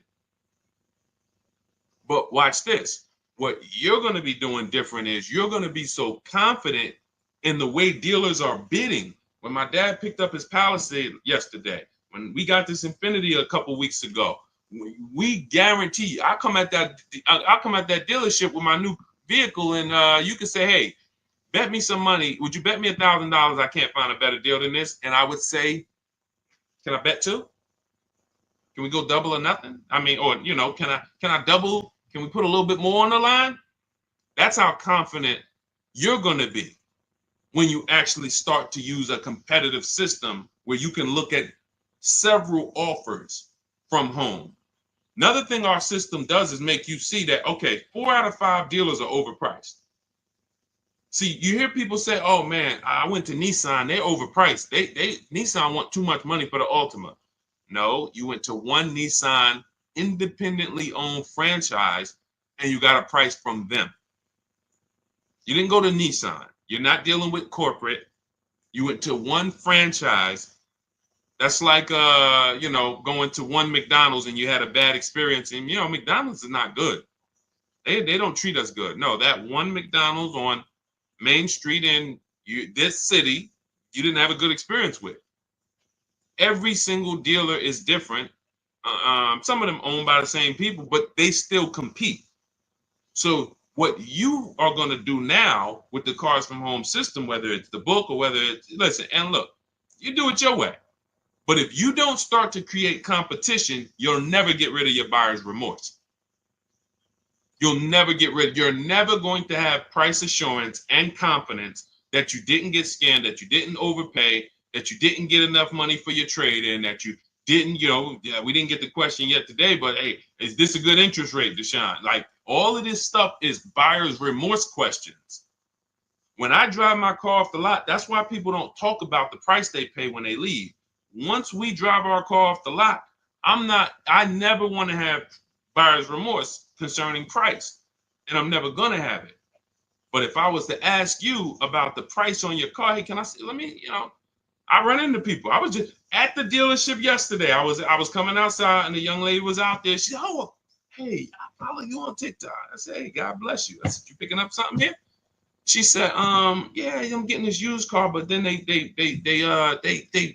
like the price online was 19 or 16, and then they telling me all in is 21. And I said, you didn't verify fees before you came? She said, no, well, I got the cheat sheets. You got the cheat sheets. You didn't see the videos? I made tons of videos. You must ask. The only 3 fees. Write these down. If you don't have my book, write these 3 fees down on every single car. Used car. These are the 3 fees. Documentation fee, tax, motor vehicle fees. That's it. Everything else is made up, and you need to verify before you go there. You don't do this online and say, and then come into the dealership. That's why they do it. They do it because they know people are going to see that price, call the deal, not even call the dealership, come in, and then get hit with a bunch of fees. So unfortunately, yes, she follows me, but she hasn't gone deep to see that that's a rule we don't break. I will never go to a dealership on a used car without verifying fees before I get there. That's a recipe for wasting your time, because I'm not going to buy it. I'm not going to buy it. You're not going to get me here, and then I'm not going to $2,500 in fake fees. I'm not buying it. So, because some of you said, well, Deshaun, I'll just get up and walk away. Well, the bad thing about that is you still need a car. So what you did is you allowed someone to waste your time, and while the good car was selling, you were there dealing with the bad car. The good car that didn't have the fees and that was the real best deal, you missed that because you're here dealing with this. But from home, on the phone, verifying fees, we know this is the best deal. When I get in the car and drive to a dealership to see a used car, by the time you're getting there, you should know this is already the best deal. And all I need to verify when I get here is that this car drives good. But I know the price because I've done that from home. In my book, we teach a system called the multiple marketplace system. That's how we shop for used cars. It's different than when we shop for new cars, because with used cars, there's a couple things you have to know. You have to know this. You have to know the title history. Write these things down. I'm wondering who's writing it down, but I can't worry about that. I know this. I just gotta, I remember. Never mind. I'll go off a tangent. So you need to know the service records. You need to know the accident history, and you need to know what the title looks like. That's how we screen down for quality. The quality of the car. Is it a rental? Is it a ex-loaner? Is it a corporate lease? Is it a hang on, my alarm was going off. Is it a salvage title? Is it a rebuilt title? These things are not the same. So we need to look at that title, the service history, and the accident records, and then we move into looking at price. And and some of you, who's bought a used car in your life? I'm going to tell you something right now that I guarantee you're going to be like, wow, that makes sense, but you never did it. If you bought a used car before in your life, I want you to type the letter U. I want to specifically talk for a quick second before we go to the next question to the people who have bought a used car or you're planning to. Type the letter U. Because if we don't have, okay, I see you, Ty. Everyone if you have bought a used car or your next vehicle you're going to be shopping for is going to be a used car, type the letter U. I see you, Marcus.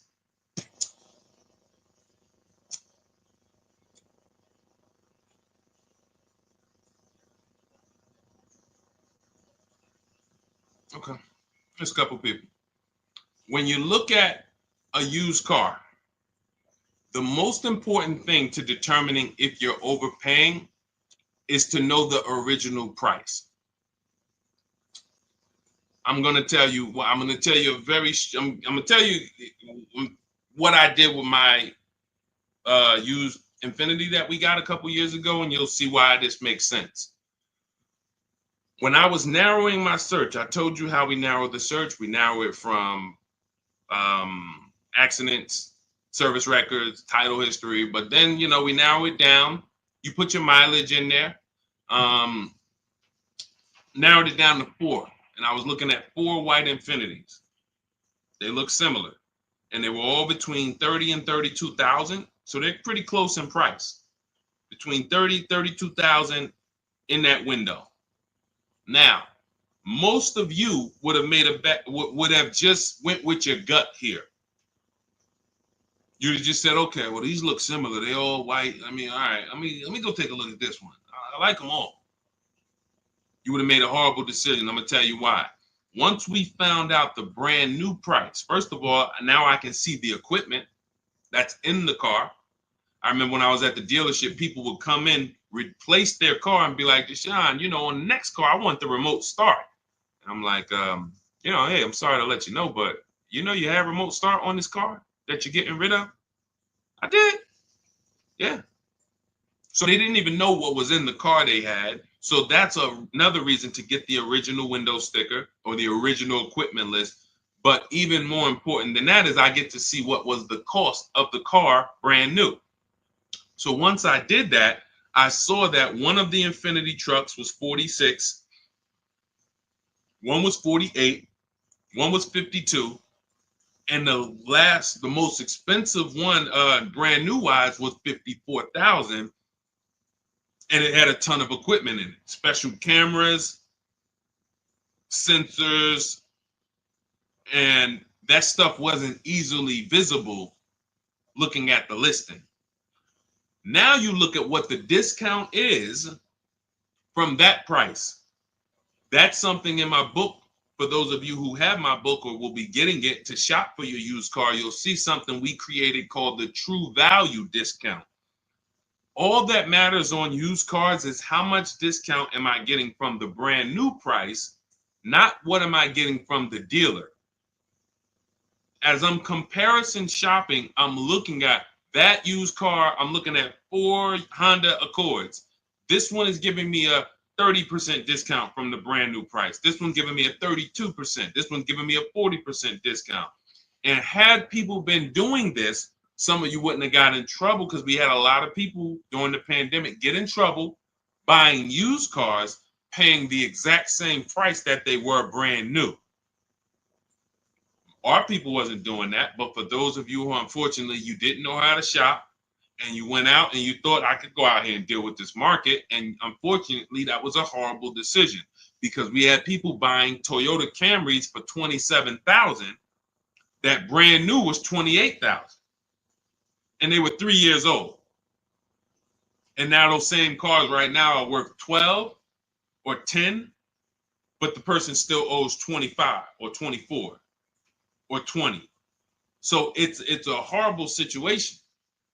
But had they really respected or known about what we teach is that true value discount, they would have been very interested in knowing what was the original price of the vehicle that I'm buying that you're selling me as a used car. And this is how we move confidently. This is how when people see me, listen, I'm going to tell y'all something. I know everything about car buying. It's my experience. My dad was picking up his Hyundai truck yesterday. God has blessed me with the experience, and I've worked for incredible people and I paid attention and I asked questions, and then I began to teach. Anyone in New Jersey who bought a car from me when I worked for Mercedes, they will tell you I've been this way. I was this way the last 3-4 years of my career because once I left Ray Katina, I had the knowledge to teach. So now, my dad's picking up his vehicle yesterday. He's signing for the Palisade. And he calls me, he said, Deshaun, I thought you said the first month's payment was included. I said, it is. I said, all right, I'll be right there. He's taking a shot. That's what they're supposed to do. I don't blame them. All the best finance managers take a shot. What does that look like? Hey, okay, Mr. Jones, okay, perfect. Yeah, your monthly payment every month is going to be $439, and then you're putting $3,000 down. How do you want to pay the first payment? I thought it was included. No. The $3,000 down. That's your down payment. But you pay at the beginning on a lease. You pay at the beginning. How do you want to pay that payment? That's going to work 30 to 40% of the time, maybe more, depending on how sleek the people are. But when I went in there, I said that, don't worry, trust me. The best the finance managers I know that have made the most money, they got to do it. Because if you ask 10 times, you'll get 3, 4, 5 times. And then it's straight. He said, where does that money go? I said, it's profit. So wait, that's just that. So if they get you to pay that $400 or $500, I said $400 or $500. When I was at Mercedes, the first payment on some of the cars was $1,200 a month. $1,400 for a GLS. Still pulling it. Hey, how you want to pay your first payment? Okay, I guess I thought it was included, but yeah, you throw it on the credit card? Sure, that's fine. All right, so yeah, we'll get you out of here in like 10 minutes. Let me just take care of this paperwork, and you literally just got the $1,200, $1,400. He just couldn't believe. That's why when we left, he said, "Man, I really see you know this stuff." That's my experience. I've been in this since 2006. I've got more time in dealerships and in finance offices and things that isn't. And I ran my own. So when I'm giving you the game and you say, "Man, I get to access what this guy knows for $97 in his book," or if I get there and get a copy before the welcome offer expires, I get it for $24. That's why I said at the beginning of the show, we're trying to get you to believe in yourself. This is step by step from home. No one can bust into your house and say, "Hey, put that book down. What are you doing using this guy's stuff?" So you just have to believe in yourself because we're winning. I'm winning. I'm the person who they call for cars. My family still do it, but everyone who knows me, look at JC. These are people who, once you see, wait, I can't get this anywhere else. Then we can start to get you in the mindset to just believe that, okay, let me just trust that I can actually succeed using this so that I can start to enjoy my car shopping. That's really the name of the game. It's a shame for you to spend $10,000 to $100,000 on a vehicle and you just tolerated the process. We enjoy it and we love the deals. All right, so I don't know how I got on that, but that was good. So, all right, Dolan, throw up another one. Let's see what we got. I wish I knew this before. What am I paying for my Audi today? I could have leased a Porsche. JC, I like that. Hey, listen. JC said, I wish I would have known. Unfortunately, JC didn't know about leasing. And again, I would say, JC, 17 million new cars are sold in America every year in a healthy market. 40 some odd, maybe 42, 45 million are used cars are sold every year in a healthy market. We know that number, because you can only lease a new car, that 17 million number, if we was to ask those 45 million, how many of you are keeping your cars 8 years? I would say on the low side,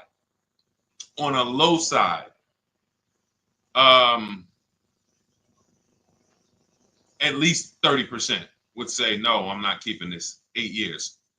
So that means out of that 45 million who are buying used cars, or you take some of the 17 million that bought brand new, but I feel like that 17 million new cars every year should be like 30 million. It should be at least another 10 million people who are leasing because they're not keeping their cars, but they just don't know how much money they're losing. And your story reminds me of my neighbor. My neighbor, he had a Kia Telluride, the Kia truck, the Kia SUV, and he was financing it. So $44,000 vehicle. So his payment is it's over $800 a month. If you're not doing any money down. Now, again, I don't know if he put money down. I just know he might have put 10, 15, 20 grand down and dropped his payment. But if he didn't, but that vehicle is $800 a month, $45,000. Even if he took a 6-year loan, that's $800 a month. Wife totaled the vehicle, had an accident, car gets totaled. He says to me, Deshaun, we just met. We met in the last, 18 months. So he was like, when I bought the car, I didn't know about this 8-year rule you teach. 8-year rule is step 1 in my book. Our system, the Cars from Home system, is 7 steps. The 8-year rule is step 1. The 8-year rule just says if you're not buying your next car to keep 8 years, if you're not keeping your next car 8 years, you should be shopping for a below market lease, not a purchase. That's the 8-year rule. If you are keeping your next car more than 8 years, then you should be shopping for a below market purchase. So he said, I didn't know about that. And but I'm not keeping this. I don't keep cars 8 years. So, he said, so I think I'm gonna shop for a lease on this Telluride. Again, he's in a rental because his wife totaled the Telluride. He wants another Telluride. But he gets so he decides to lease, and then he uses the system. Sorry, I just just threw me off there. He uses the system. His new Telluride he gets for under $500 a month. Under $500 a month. I think he originally got it for like $497. Then he put a little money down because he wanted it to be like $479, if I'm mistaken, or maybe he lowered the amount. His final payment is $479. He did not listen. You don't have to convince his wife or him anymore about leasing. When you were just driving a vehicle that you weren't going to keep anyway, that when you went to trade it in, you would have had little to no equity, maybe even negative equity. So you're going to pay all that money, $800 a month, go to trade that vehicle in 3 years, break even. So you didn't get anything back from all those thousands you put into that depreciating asset. Now, I'm in the same vehicle. In fact, I'm in a 2025 and I'm paying $479. That's what we said 30 minutes ago. Leasing is the first thing that should make, like you just saw JC. That's why we had JC's comment up, because this story is about him. He said, what I'm paying for my Audi that I finance, I could have leased a Porsche. And we've had several people who got who came into, I remember Crystal's one of them. She got a Porsche Macan, and she got hip to leasing, JC, but she didn't get hip to competitive offers. So she was watching some of my stuff because she was shopping for the vehicle to buy, and then she got hip to, okay, I want to lease, and then she started looking at the lease offers, and I think they wanted like $1,200 a month that they had quoted her. She comes in, she gets her competitive offers. She gets it down to, man, let's see, can I find Tracy? It'll take too long. I'll share her on another stream because it's a bunch of, I don't usually share stuff from like last year, or because we have people, you know what I'm saying? We're in the market every day. So we're talking about 2024s, 2025s. You know what I'm saying? But I can pull a story from 2023 or from some 2022, you know. I always use Bonita as an example because people be like, yo, the market's bad. Can we get good deals? When, listen, we were in mid-pandemic when people were paying. I remember during the pandemic, if you know anyone who had a Kia Telluride during the pandemic, they were paying upwards of $5,000 and $10,000 over a sticker to get them. Some people still have them and are still buried in them because that's how much they overpaid to get these vehicles. Meanwhile, Bonita came in, no money down, got a Kia Telluride, her dream vehicle, she said $600 a month, sign and drive. That was in the world's worst car market. We were still getting people posting cars and getting deals. So it's just, that's what we call deal structure. These are deal structure mistakes. So you could be the best negotiator in the world, but without competitive offers, you're going to overpay. You could also get competitive offers, but without the right deal structure, you're going to overpay. Deal structure is, am I supposed to lease this vehicle or am I supposed to buy it? And if you just remember the 8-year rule, ask yourself that question, am I keeping this next car 8 years? If you are not, then if you purchase, you lose. Even if you buy a used car, because I know some of you, I know the thoughts, I know what you're thinking to try to get yourself out of, you know, embracing this new teaching. Because you're like, Deshaun, no, I just taught against leasing. I just taught that I shouldn't do that. I'll get a used car though. So don't I win if I get a used car? I got this. I was going to replace this 2020 Infiniti truck that I got. I got a great deal on it. It was $54,000 brand new. I got it for $31,800. It was a 42% discount off the brand new price. It was the best 2020 Infiniti truck in the market at the time. It had a bunch of features for the same price as all these other cars that didn't have them. So I got that vehicle. It had 26,000 miles on it. It had 14 months left on the warranty. Phenomenal deal. I put $5,000 down to get my payment to where I wanted it to be. I financed about whatever, 27,000 or whatever it was. 2 years later, I say to myself, I'm about to break my own rule. What does that mean?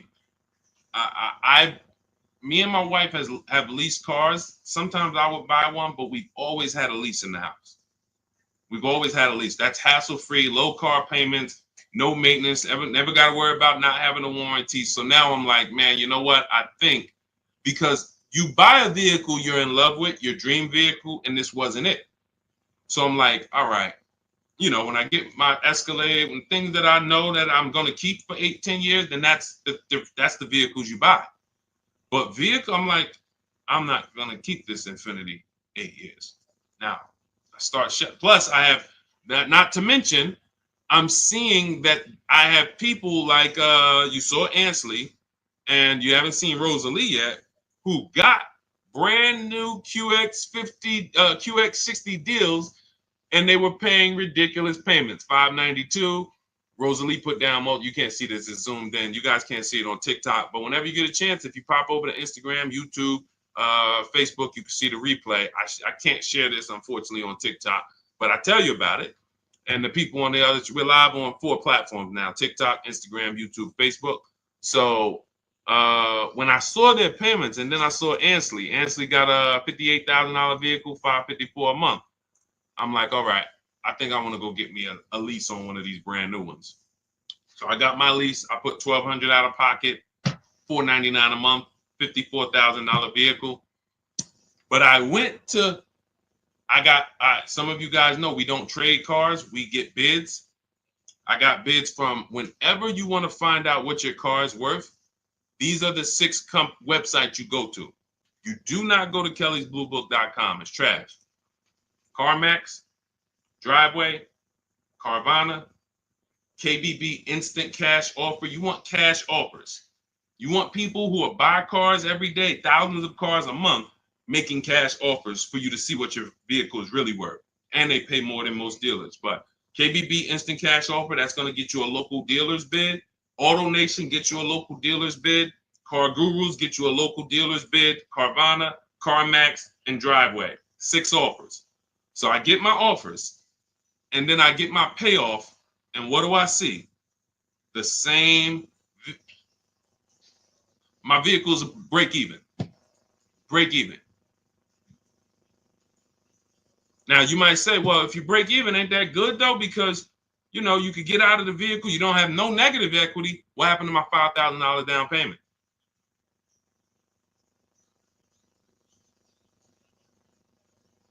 So I'm watching people who I'm teaching who are out there shopping the market, pulling up in their brand new vehicles, and I'm like, now this is the same vehicle that I have a 3-year-old version of, and I'm like, wow, we have the same car payment or similar car payment. So some of you who think you're gonna get I buy used cars. That was the whole purpose of why I went here. Sean, I buy used cars though. Well, you didn't get a great if anything, I got as great a used car deal as you would get. It's not better considering what I saved off of it. I put $5,000 down, 6-year loan, because I plan on keeping the car. 2 years later, we look up, $5,000 down payment's gone. You can get out of it, but you not only did and that's the deal. When you buy a used car, thinking you're gonna escape the 8-year rule, yeah, Deshaun, I'm not gonna lease, but I'm gonna get me a used version. And all you do is pay the same money to drive what a person who's got a great lease deal pays to drive a brand new one. And yours is gonna have issues because you're not gonna have a warranty. And then you had to deal with that. So I put tires on the car. I didn't even include my $5,000 down payment. I didn't include that I replaced the tires and the brakes on the vehicle in the last 2 years. So let's say $7,000 that if I sold, I take the $7,000 loss. So I'm not exempt from any of this. None of you are. So I'm using this to tell you the 8-year rule is what you need to be looking at, leasing versus buying. And you need to understand that if you make these decisions wrong, you got your deal on the wrong footprint, wrong foundation, there's no way for you to get a great deal. You must ask yourself that. It's a depreciating asset. You've heard that for years. This is the practical application of how to make sure you win with it. So people say it's a depreciating asset. So what do I need to ask myself? How many years am I going to keep it? If somebody was selling you a financial product or a stock or something and they said, hey, bad news, for the first 6 years, this stock is going to go down in value a lot. But after the 6th year, it starts to go up. And by the 10th year, you start to make money. But you got to hold it for at least 10 years. Then if you went into that process and you bought that product and you got out of that in five years, then you lose. It's a depreciating asset. You're getting something that, in the case of a car, it never comes back up. So the only way you win with cars is with long-term ownership. 8 to 10 years, that's when you win. And there's no one who can convince me otherwise. This is a numbers thing. See, what we do here is we talk numbers. All the people who given you this horrible financial advice, they never speak numbers. They rant. Oh, leasing is renting. Oh, leasing is borrowing. Leasing is for people who like debt. Oh, borrowing cars. These are people who, unfortunately, they're just incorrect. And I'm not in a position where I could be on a panel with them. If I was, it wouldn't take me long to make light work of them because they don't talk numbers. So we can't have a financial conversation about somebody who doesn't understand numbers with the subject matter that they're speaking about. So if you're like Deshaun, how do I get every single thing we teach in like one place? That's my new digital book. It's called Cars from Home, 7 Steps to Saving Time, Money, and Avoiding Dealerships. It's normally $97. It's 5-star rated. You can Google it. But for the next 30 minutes, you can get 75% off. That's my welcome offer. That means you'll get it for $24. But if you get there, you got to get there before the timer hits zero. Once it hits zero, the price does go up to $97, and it's worth every penny. If you miss it and you're like, Sean, I need the information, and hey, I missed the welcome offer. But $97, it's still one of the most valuable books you're ever gonna read and use. So, but $24 is better. So get to my TikTok bio, my Instagram bio, the YouTube comments or the Facebook comments. Welcome, D. Welcome. I see. Thanks for the follow. And get there, get your copy. And then it'll be in your inbox. It's a digital book, so it'll be right there. And just follow it step by step. Don't jump ahead. Stay on your path. There's paths in there for everybody. People with bad credit, people who don't know how to negotiate, people who you need to stop negotiating because you can't negotiate your way to a below market deal. You can only get bids. High mileage drivers, you guys are losing a lot because you're depreciating asset even faster than the average person. So you are losing a lot. We have paths in there for you. And then, of course, our system for leasing, purchasing, and buying used cars is all in there step by step. So go grab your copy. 75% off in my TikTok bio, the Instagram bio, the YouTube comments, or the Facebook comments. For those of you who are like, you would rather work with us and try to see if we can qualify to shop together, just click that button that says Shop with Deshaun.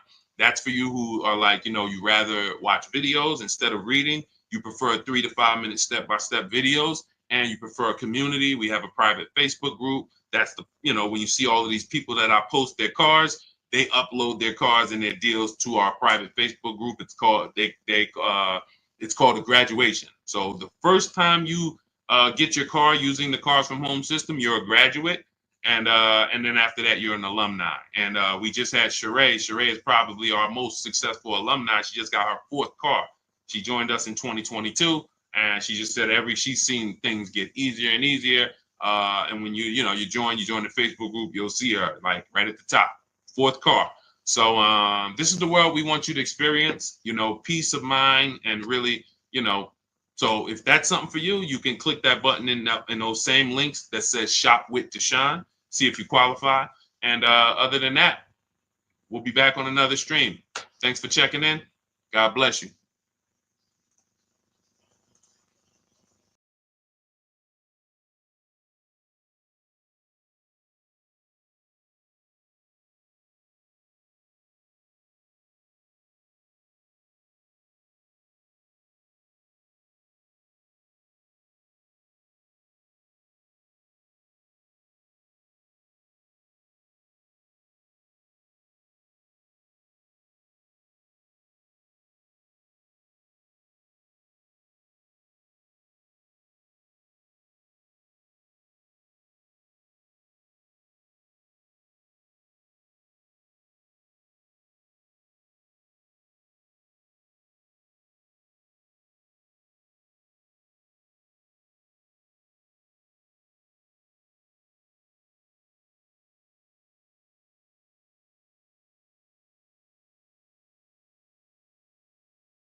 Already done. I pulled up two articles, and I've been warning people to sell their electric vehicles before the election. If you go to Google and you just type in this simple term, electric vehicle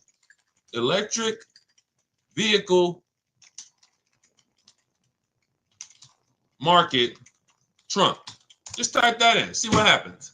You're going to get a bunch of articles that pop up telling you how bad electric vehicle values have been just since the election. Because legislation created the electric vehicle market. It didn't come out of nowhere. The electric vehicle market did not come, oh, all of a sudden the world just wants electric vehicles. Legislation created it, and legislation can destroy it. Legislation can hurt it. So when the future of legislation is no longer geared in electric, then that means the value of everyone who owns an electric car, your value goes down by thousands. Like it's plummeting. It's plummeting. So the real aspects of what we're here for is to let you know that if y'all don't start making great decisions with these cars, you are going to continue to lose thousands and thousands of dollars. And this is money you can't see because people have taught you, well, don't take car buying that serious. It's just a car. Go out, do it on the weekend. You went out to go to the grocery store. Somehow you ended up at a car dealership and you just bought a car. When you treat car buying like you bought a TV, you can't win. You're going to continue to get average deals below above market deals. You're going to continue to lose thousands of dollars. So shout out to the people who tap in. Shout out to the people who are locked in. Old Souza, anyone who has an electric vehicle, you should be assessing the value now, unless you plan to keep. Now, I told y'all in this video, Tesla was going to win. It wasn't even a question. Tesla was going to win. So it was all about Elon Musk saying, okay, if I could, Elon Musk just eliminated most of his competition. Brilliant move. Brilliant. Because he understood what drove the market. He understood. And you guys can start typing your questions. We'll be on here. Anyone who's car shopping, start typing your questions, and we'll get to as many as we can in the next next hour or so. But Elon Musk understood. What brought my competitors in was legislation. I was in this game before anybody was. I have a brand. Tesla's a brand. It's not just an electric car. It's a brand. But the reason why Tesla's value started tanking, if you just Google before the election, Tesla's resale values horrific, the worst of almost any car. He started saying, all right, the competition did that. There's more options. He got 90% of his competition out the market. And it's a great move. From a business move, people are not going to make these electric vehicles. They're going to focus on gas. They're going to focus on the things that they used to, making better emissions, smaller engines, turbochargers, better fuel economy, just like they used to, and they're going to say, oh, thank God we're done with the electric. We're done with needing to do this liability stuff. All of these, it's the getting to the electric market, developing these things, batteries, and how they're going to be sustainable in the long run. Why the heck do we want to do that? I worked with Mercedes for 5 years, General Motors for 5 years. They didn't want to do that. They wanted to focus on making great cars, great fuel economy. That's why they got rid. Who remembers the V8 engine? Rest in peace. What's up, Serenity? What's up, Silent Storm? Who remembers V8 engines? Some of you, if you were in the car business or if you're old enough, you remember. If you're 20, 25, you don't know. You very rarely, I mean, you might know about the Hellcats. I don't even know. Are the Hellcats and the Demons still V8 even?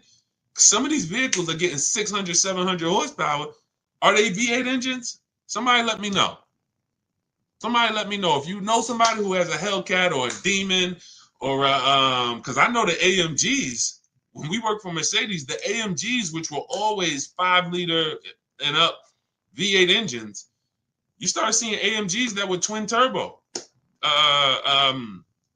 V6. Why? Because they wanted to make cleaner, better vehicles for the environment, better fuel economy. That was their focus. The electric thing, they hated it. They hated it. It's expensive. The research is expensive. The liability is huge. We could burn somebody up with our car, start a fire. Why the heck we want to do this? And that's why they're going to be out the game. From this day forward, you're going to see less and less vehicles, and they're about to lose a ton of money because all the vehicles, look at the articles. Just look at the articles. All the vehicles that they're sitting on are almost worthless. Look, and Trump already said, forget about these electric incentives.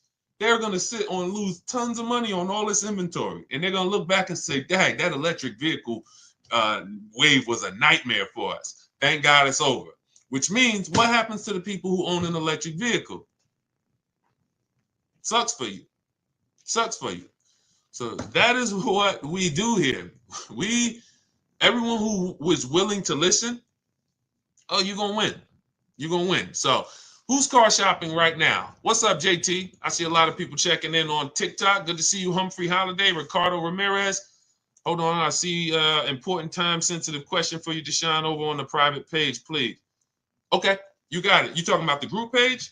Definitely. Who's car shopping right now? Who's car shopping right now? Let me know. Or you will be. You'll be car shopping. Does that mean hybrids also? Sugar mama, I think the value is in gas. So I think as long as you have the option for gas, you're good. When you don't have the option for gas, that's where the value is tanking. So I don't see this affecting hybrids. It's a great question. It's a great question. So who's car shopping? All right, I see you. I'm car shopping right now. I see you, Brandon. All right, I see you, Trust and Main Salon. Who's car shopping right now? In the spring, exiting a lease Hyundai. Okay, perfect. Okay. So who understands leasing? Type me if you understand lease. Matter of fact, here's a better question. Who doesn't lease? Who doesn't lease? You just would, whether you were taught never lease, you don't understand it, you had a bad experience with a lease. Who doesn't lease? Who doesn't lease? Because I am seeing that, thank God, a lot more people are being exposed to new knowledge. I drive too much and I have a dog. See, that doesn't matter. See, the best thing we can do right now is understand every way to acquire a car. Because how have I've kept thousands of dollars in my household by knowing all the ways to get cars. I'm going to tell you what I mean. When I was 22, I leased a Pontiac G6. I worked for Pontiac. I worked for General Motors. So I leased a Pontiac G6. It was $256 a month. Brand new car.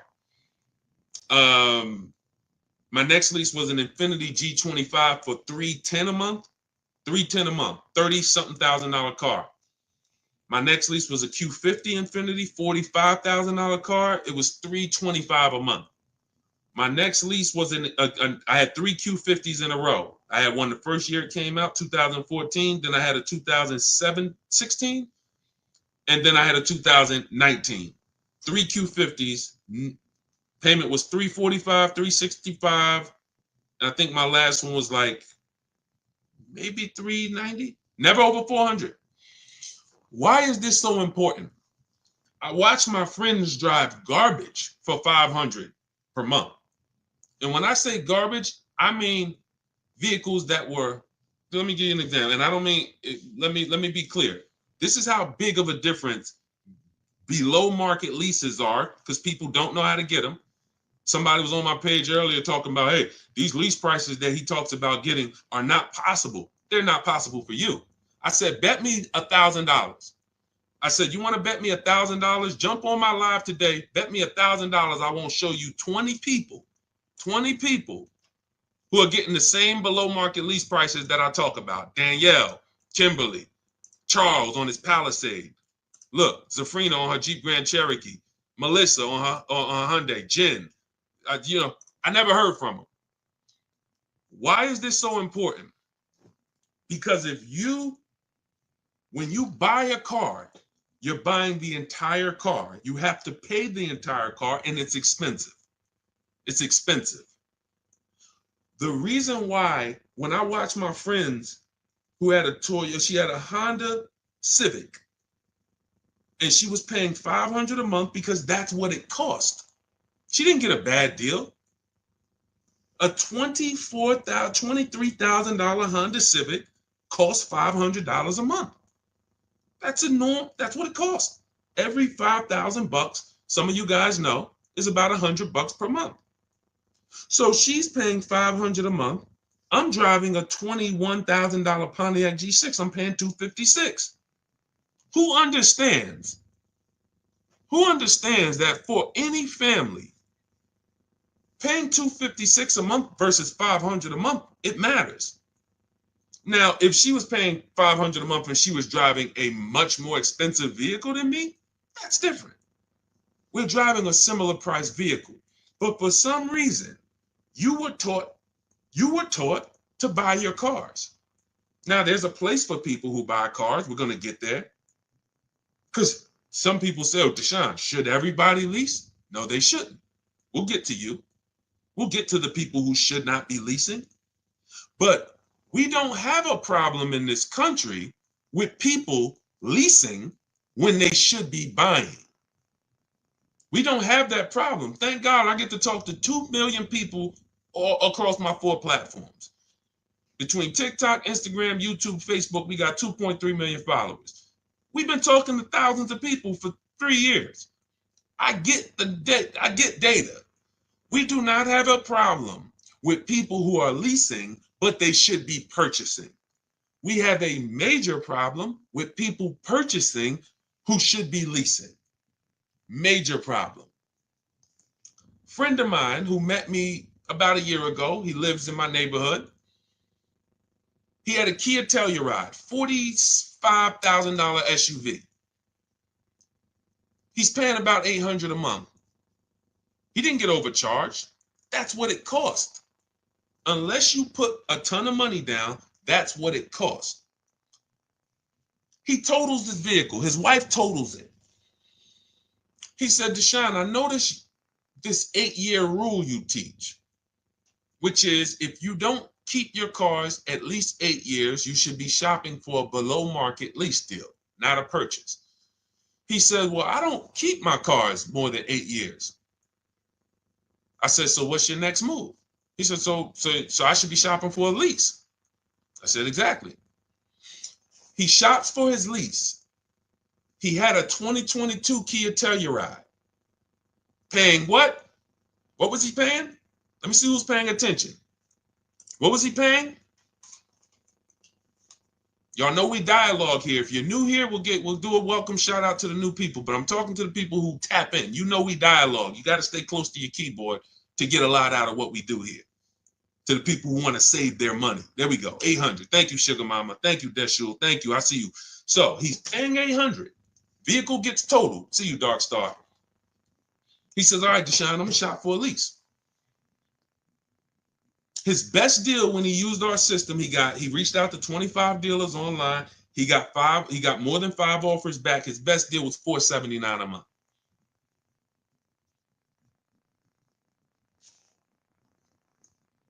Vehicles in his driveway. It's been there since earlier this year when he picked it up.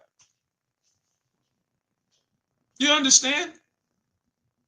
Do you think he needs any more convincing? He was driving a 2022, paying $800 a month. Fortunately for him, his vehicle gets totaled. Thank God his wife isn't hurt. Why do I say fortunately? Because he would have been stuck in a 5-year contract paying $800 a month for another 3 years. But now he's paying $479 a month, and he gets to keep $300 per month in his household. He didn't downgrade. He changed his structure. Who should be purchasing that? Long-term people. 8-year plus.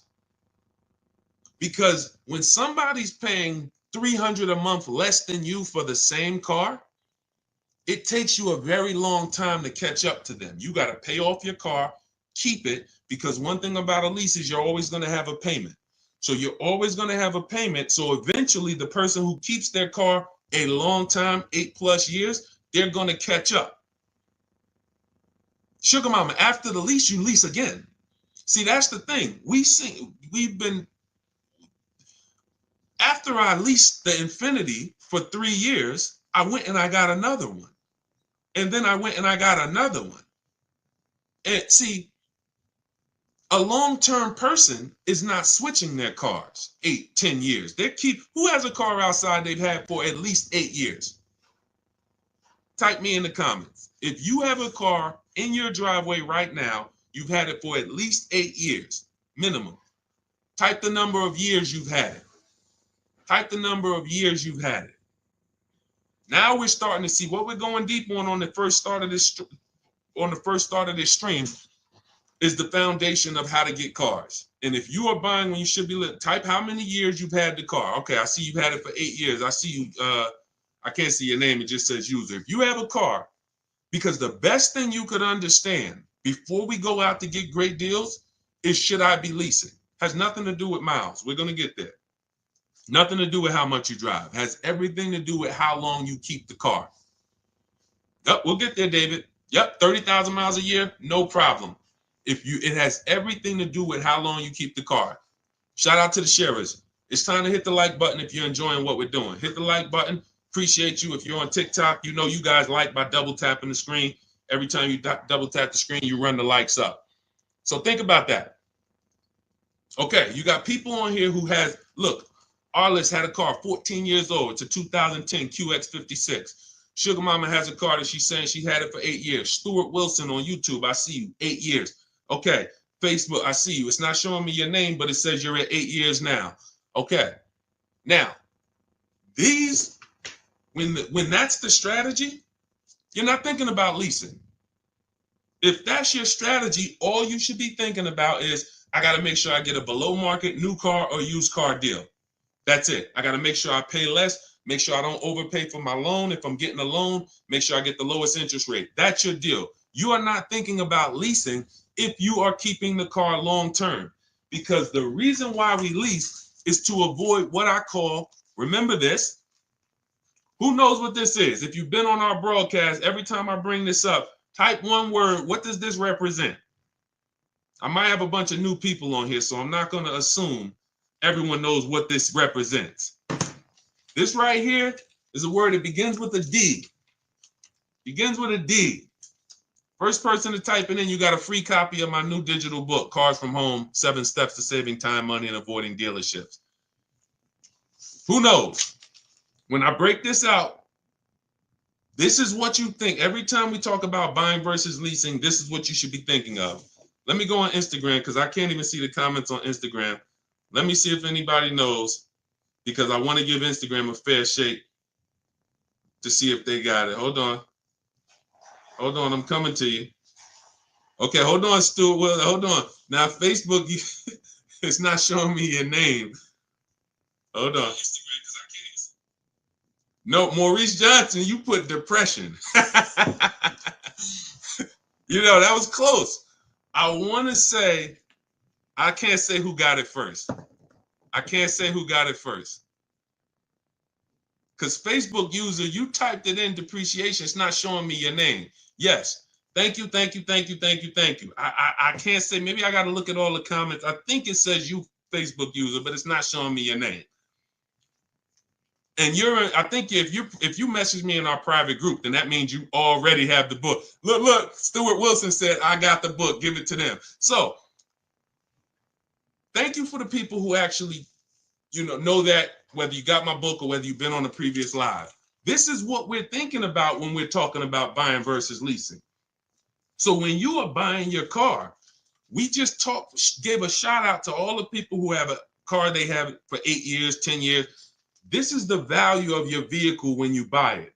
Whether you buy it new or whether you buy it pre-owned, you're losing thousands of dollars every year in depreciation. That's why you buy a $30,000 vehicle, you go back in 2 years, it's worth 20. Even if you got a great deal on it. That's just what it is. The vehicles lose value. Now think about this. Some of you who are saying, oh, Deshaun, don't I drive too much to lease? You're depreciating your vehicle whether you buy or lease. And with you guys, with the high mileage drivers, your depreciation is even much more drastic because you're destroying the value of the vehicle in a short term. You go out, you put 30,000 miles a year on a car. That's 90,000 miles in 3 years. Who is that attractive to the next buyer? That means no, that's not attractive.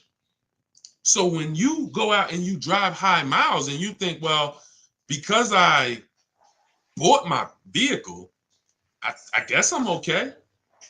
No, because the asset, the depreciating asset that you actually own, you have destroyed the value of it. So if you went and paid cash for it and put, cash into it, you would see how much value you lost. The name of the game, and remember this is the moral of this story. The name of the game with deciding whether you're going to buy or lease is, how am I going to beat depreciation? Am I going to do like what the thing about these people who've had their cars a long time, this is what their depreciation looks like. If their value today is 7,000, a year from now, it's probably going to be 6,500. They're not losing much. Everyone, Stuart Wilson, you've had a car 8 years. A year from now, it's going to be worth a little bit less, not a lot. You're not going to lose thousands of dollars like when you first bought the vehicle. So what you do when you buy your vehicles and you lose all of that money in depreciation, and then you turn around and instead of getting to what I call the reward stage, which is what these other people are at, they're at the reward stage. Vehicle is not depreciating much anymore. You go and turn around and go get another vehicle. You're like a kid at the playground who just wants to keep going on the sliding board. You go on these 5 and 6 year sliding boards where you take out all these loans to pay these cars off, 5, 6 years, 7-year loans, God forbid. You pay them off.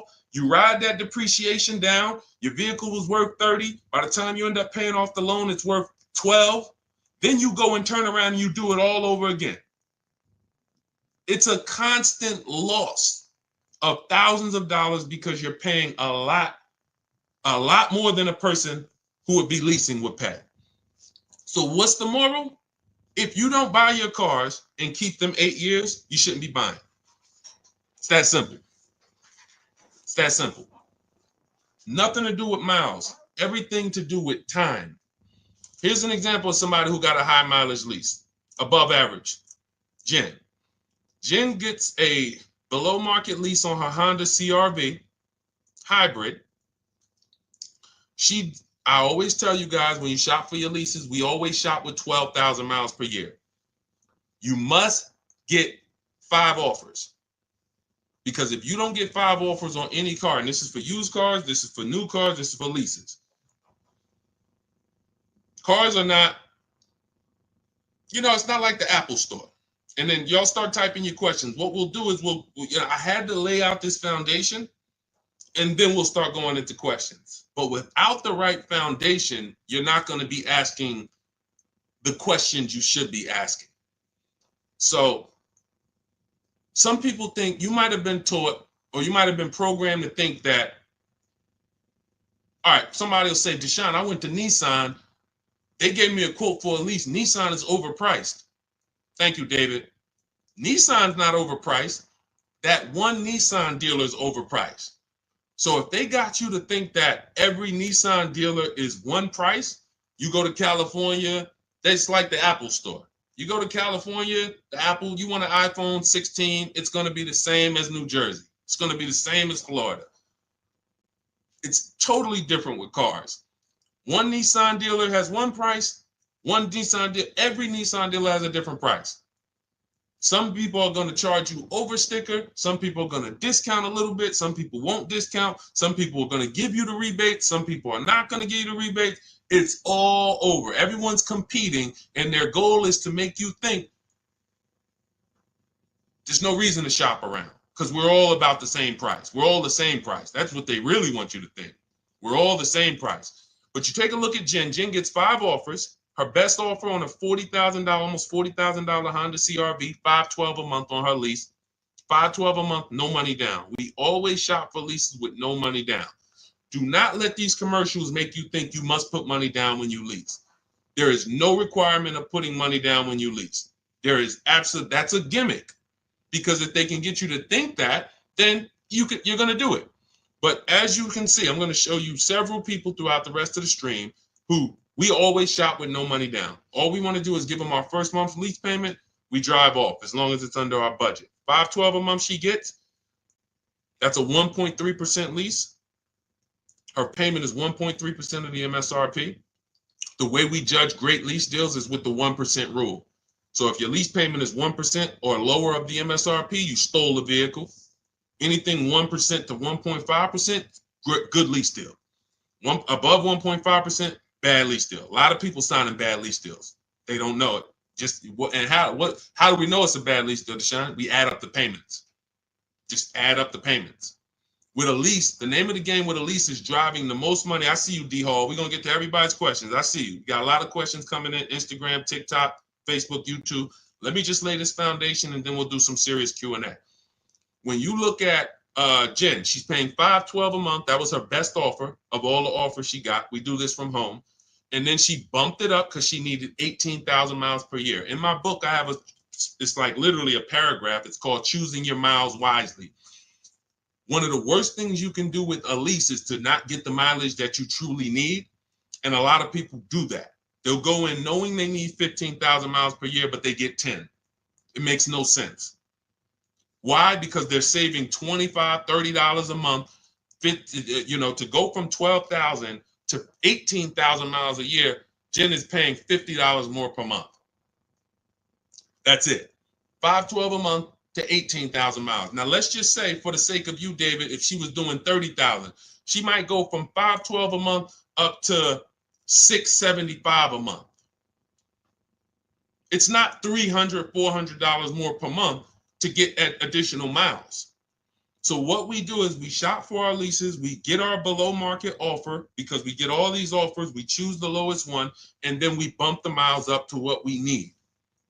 Because you buying your cars as a short-term driver. Now, if you're a long-term driver, David, then you don't need to lease. What does that mean? Deshaun, I keep my cars 8 years. Forget about leasing. You drive 30,000 miles per year. Get a below market purchase, new car, used car. There's plenty of cars, 8 times 30, that's 240,000 miles. I'd be getting a car that has a history of, being good, on a high mileage, Hondas, Toyotas. There's a couple cars that have long-term records I just drive that car. When I get to 8 years, 9 years, I'll go swap it out. But if you're not keeping your cars that long, if you get to the 3-year mark, 4-year mark, and you're like, okay, it's time for me to go and put, I know you. I spent 14 years in the car business, 10 years inside dealerships. People coming in, hey, Deshaun, I want to get out of this car. Yeah, I drive a lot. Okay, how much do you owe on it? I still owe like 14,000. Well, you got 160,000 miles on it, so the car's worth like 5. You got 10 grand of negative equity. The only way you're going to avoid that is if you put a lot of money down. That's it, because you're prepaying the losses. So it's like every deal you do, you either put 10 grand down, 15 grand down. Yeah, you're not going to have no negative equity, but you ain't getting that money back.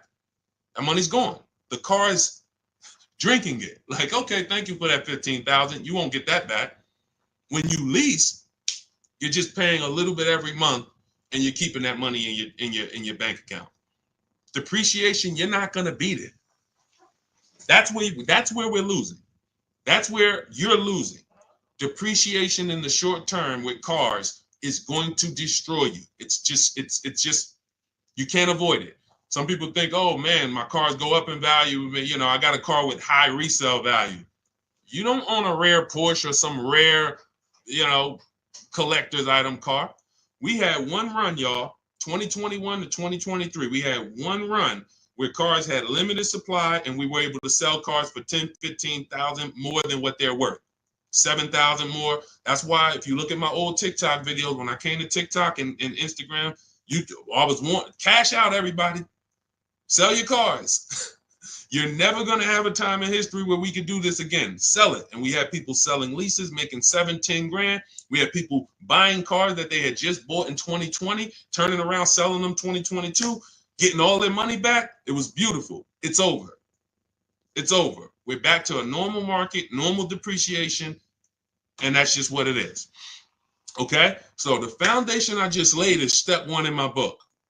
My new digital book is called Cars from Home, 7 Steps to Saving Time, Money, and Avoiding Dealerships. It's already 5-star rated. You can Google it. It has everything I teach step by step on how to get below market leases, purchases, new cars, used cars. in a step-by-step way. What we just went over was step one, which is what I call the most important question, which is how many years are you keeping your next car? This is step one. The next car you're going to buy, how many years are you going to keep it? If it's less than 8, then you need to be shopping for a below market lease. If it's more than 8, you should be shopping for a purchase. That's step one. So now, part of my welcome offer, you can get your copy of Car From Home for 75% off. It's normally $97, but if you go to my TikTok bio, the Instagram bio, the Facebook comments, or the YouTube comments, we have a link for you, and you can activate your 75% off for 30 minutes. That's my welcome offer to you. As long as you get there before 30 minutes, you got your book. It'll be in your inbox by the time you get done with the stream, and you'll have everything we teach in a step-by-step way to make sure you always get below market deals. Okay, but that's only step one, what we just went over. Now, let's get into some questions. Go grab your book, come back to the stream, and make sure when you get your book, you screenshot the thank you page. As soon as you purchase, it's a page that says open your book below. I also email you a copy, but sometimes people type in their email wrong. You're typing a little fast, and on that page you're going to screenshot is my support team's email, just in case you don't see that email in your inbox in 10 minutes. Just email my support team and they'll get you your copy of your book. Okay, but it's also on the thank you page, so you can save it to your computer. Okay, Dolan, we had a lot of questions, so let's just start pulling them up and let's get to them. You guys can keep typing your questions. Dolan's gonna pull them in as much as we'll go over as much as we can. Can we go over what to do when getting a lease? We'll get to you. We got you, D Hall. We're coming. I see you, Instagram. Okay, I bought a car from a private seller. He's basically scammed me, and now I have the car with no title. What can I do now? First thing I do is make a police report. If we're talking about a seller who illegally sold a car or sold a car without a title, you don't want to be trying to do these things yourself. You want to make a police report, and you want to let the seller know I'm making a police report. Because when you start accusing people of a crime, people start to do different things when they know the police are involved. See, when we're scamming people, I had a video that I posted the other day. Somebody called me and said, a friend of mine, he said he bought a car from a dealership. They didn't honor the warranty. I said, okay, first thing you do is call the police, have them over there, meet you over there, have your paperwork ready, and you're going to make a police report that this dealer is not honoring the warranty. And this see, when people don't like to see police, companies don't like to see police. And especially if you're recording too, hey, I'm making a police report today, I'm live. People don't like that type of publicity. So the first thing I would tell you to do is let this private seller know who hasn't gotten you the title, I'm making a police report. Give them as much information as possible, and then go from there. You might want to go afterwards because is the vehicle stolen? We don't know. How do we know it's not stolen? He doesn't have a title. So, hey, let's pull his vehicle up. Where did it come from? It's a tough thing. See, the bad thing about cars is once you make the decision, it's hell to get out of it. Once you make a bad financial decision with a car, it's extremely tough. You got to eat the loss. So the best thing to do is find out, how do I get cars without making mistakes? Because when I make a mistake, I have to eat it. It's buyer beware with cars. It's not like real estate where, you can sue people. People can lose their license. Very different. With cars, buyer beware. You're really on your own, which is why y'all notice we don't hear a lot of dealers being sued. Right? Y'all notice that? Look, and who knows that there's tons of dealerships all around the country ripping people off. There's 100,000 used car dealers in the U.S., 17,000 new car dealers in the U.S. So you're talking over 110, 115,000 retail establishments for cars. We know it's a lot of them that's ripping people off. We don't see them in court. We don't see them being sued. We don't see them going out of business. Why?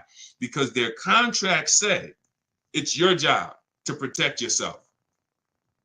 And unfortunately, not many lawyers want to take the case. If it's not a blatant criminal aspect, not many lawyers are going to take the case to sue a car dealership because they know their paperwork says it's buyer beware. Okay? So that's the first thing that I would do. Make the police report and try to see if we can track down the source of this car, where did it come from, who owns it, And you know, that's the first thing I do. And I wish you the best with that. That sucks, man. Go ahead, Dolan. All right. What do you do if you drive more than 12,000 miles per year?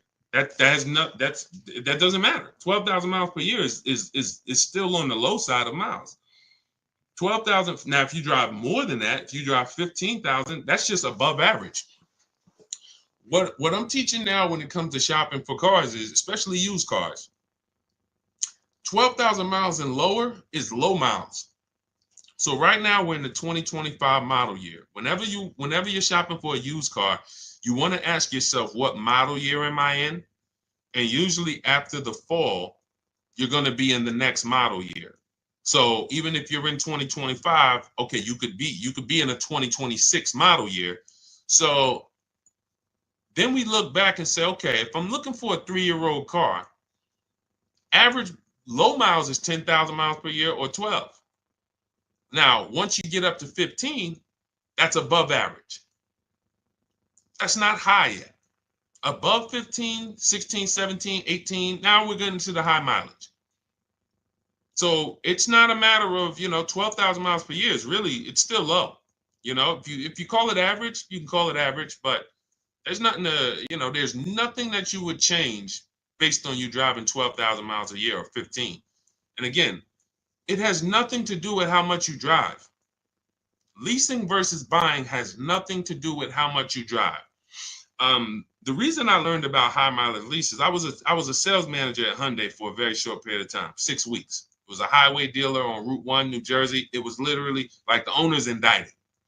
If you ever could imagine the typical highway dealership, this was it. And I've always worked at phenomenal places. I've always worked with great management teams, great sales staff, great culture.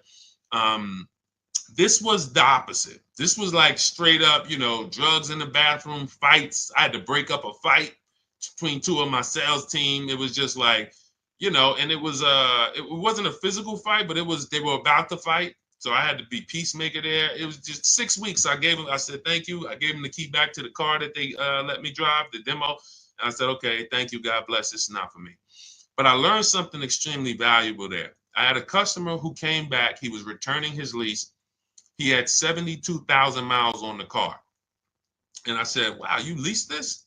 He said, yeah, I always lease. He said, I used to buy my cars and I would just make big down payments, $10,000 down payments. I wasn't getting the money back. And I just started leasing and I put a lot less money into the car. And when I looked at his paperwork, his lease payment for 25,000 miles per year was only like $150 more per month than what a normal below market deal would be. So if let's say a below market deal on a Hyundai back then, Sonata was like, let's say, $299 or $325, he was paying like $500, and let's say it was $325. I remember looking and saying, this is like $150, $175 more, but you're driving 25,000 miles per year. Now, fast forward, if he's driving 25,000 miles per year and he bought the vehicle, and then he comes back in 4 years with 100,000 miles on it, he still owes a ton of money, because y'all got to realize when you take out a car loan, your car loan moves so slow, doesn't it? You'll look at your loan and 2 years later, you're like, wait, I still owe all of this? Yeah, it moves very, very slow because it's amortizing. So you don't really start seeing that the car loan's being paid off until when you got like 2 years left. But the first 3-4 years, you're like, man, I'm not even making a dent in this thing. Which means when you come back in 4 years with 100,000 miles on your car as a high mileage driver, your car is worthless, not worthless, but literally it's probably worth half of what you bought it for, but your loan is still very high. So when I saw that, it's like, wow, that's when I began to teach my clients in the dealership about high mileage leasing, because I had never experienced it before then. I had never really experienced, I never saw it. It didn't click until then. Has nothing to do with how much you drive. Has everything to do with how long you're going to keep the car. That's why Step one in my book is called The Most Important Question. There's nothing more important than this. How many years? Hey, Tawana, what's going on? Thanks for tapping in. There's nothing more important than how many years you're going to keep the car. Because if you were buying, and we'll wrap this up with this statement, if you were buying a depreciating anything, if you sat down with a financial advisor and you said, okay, I want to buy this stock, and they told you, well, this stock has a short-term depreciation, but in the long run, it goes up. Well, can you explain that to me? Okay, well, the people who buy this stock, it goes down tremendously for 5 years, but then it shoots up for the next 6 years. You'd be like, okay, well, I'm only going to keep it about 5 years. They would tell you, then don't buy this stock. You said, well, I'm buying it anyway. Well, that's a bad decision. That's what's happening with cars. You're looking at cars. Every car you look at is going to go like this for the first 5, 6 years. So when you buy it, but you're not keeping your car more than 4, 5, 6 years, you literally, right when the car is going to start leveling out in depreciation, which means this is the reward stage. This is the benefit to you for buying the car. You went through this hell. Now it leveled out, and you have a vehicle that you paid off that you can keep for 4, 5, 6, 7 more years, paid off, not really losing value. That is this is the purchase. This is who should be purchasing. If this is not you, you're just riding this roller coaster down, and then you go and you get another car, ride it down. It has nothing to do with how much you drive. And the more you drive, the steeper the decline is over the first 5, 6 years. Understand this. All right. I think we made everybody clear on that. If you're clear, type $signs if you got that. Type $signs if you got that.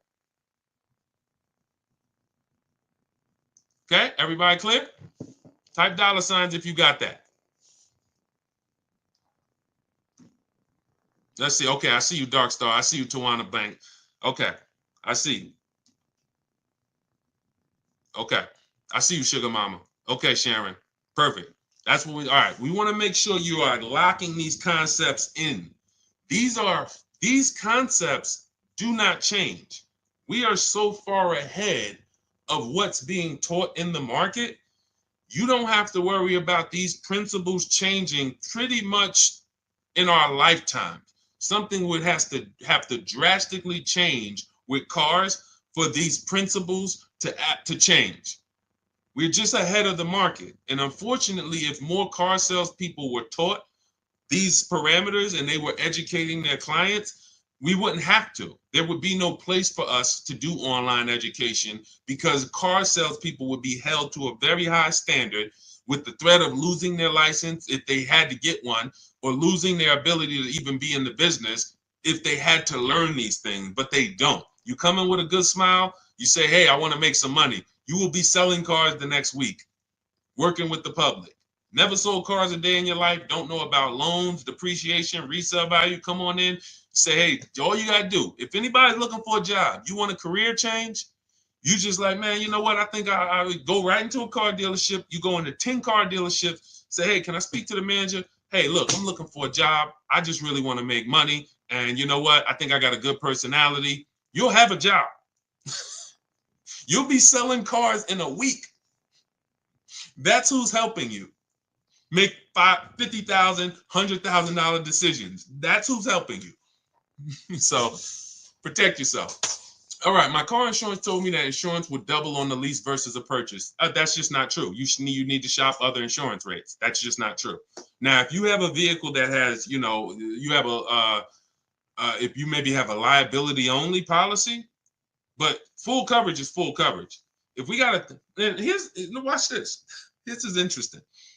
When you lease, what shows up on your credit report, when I lease, like, let's say I lease a $30,000 car.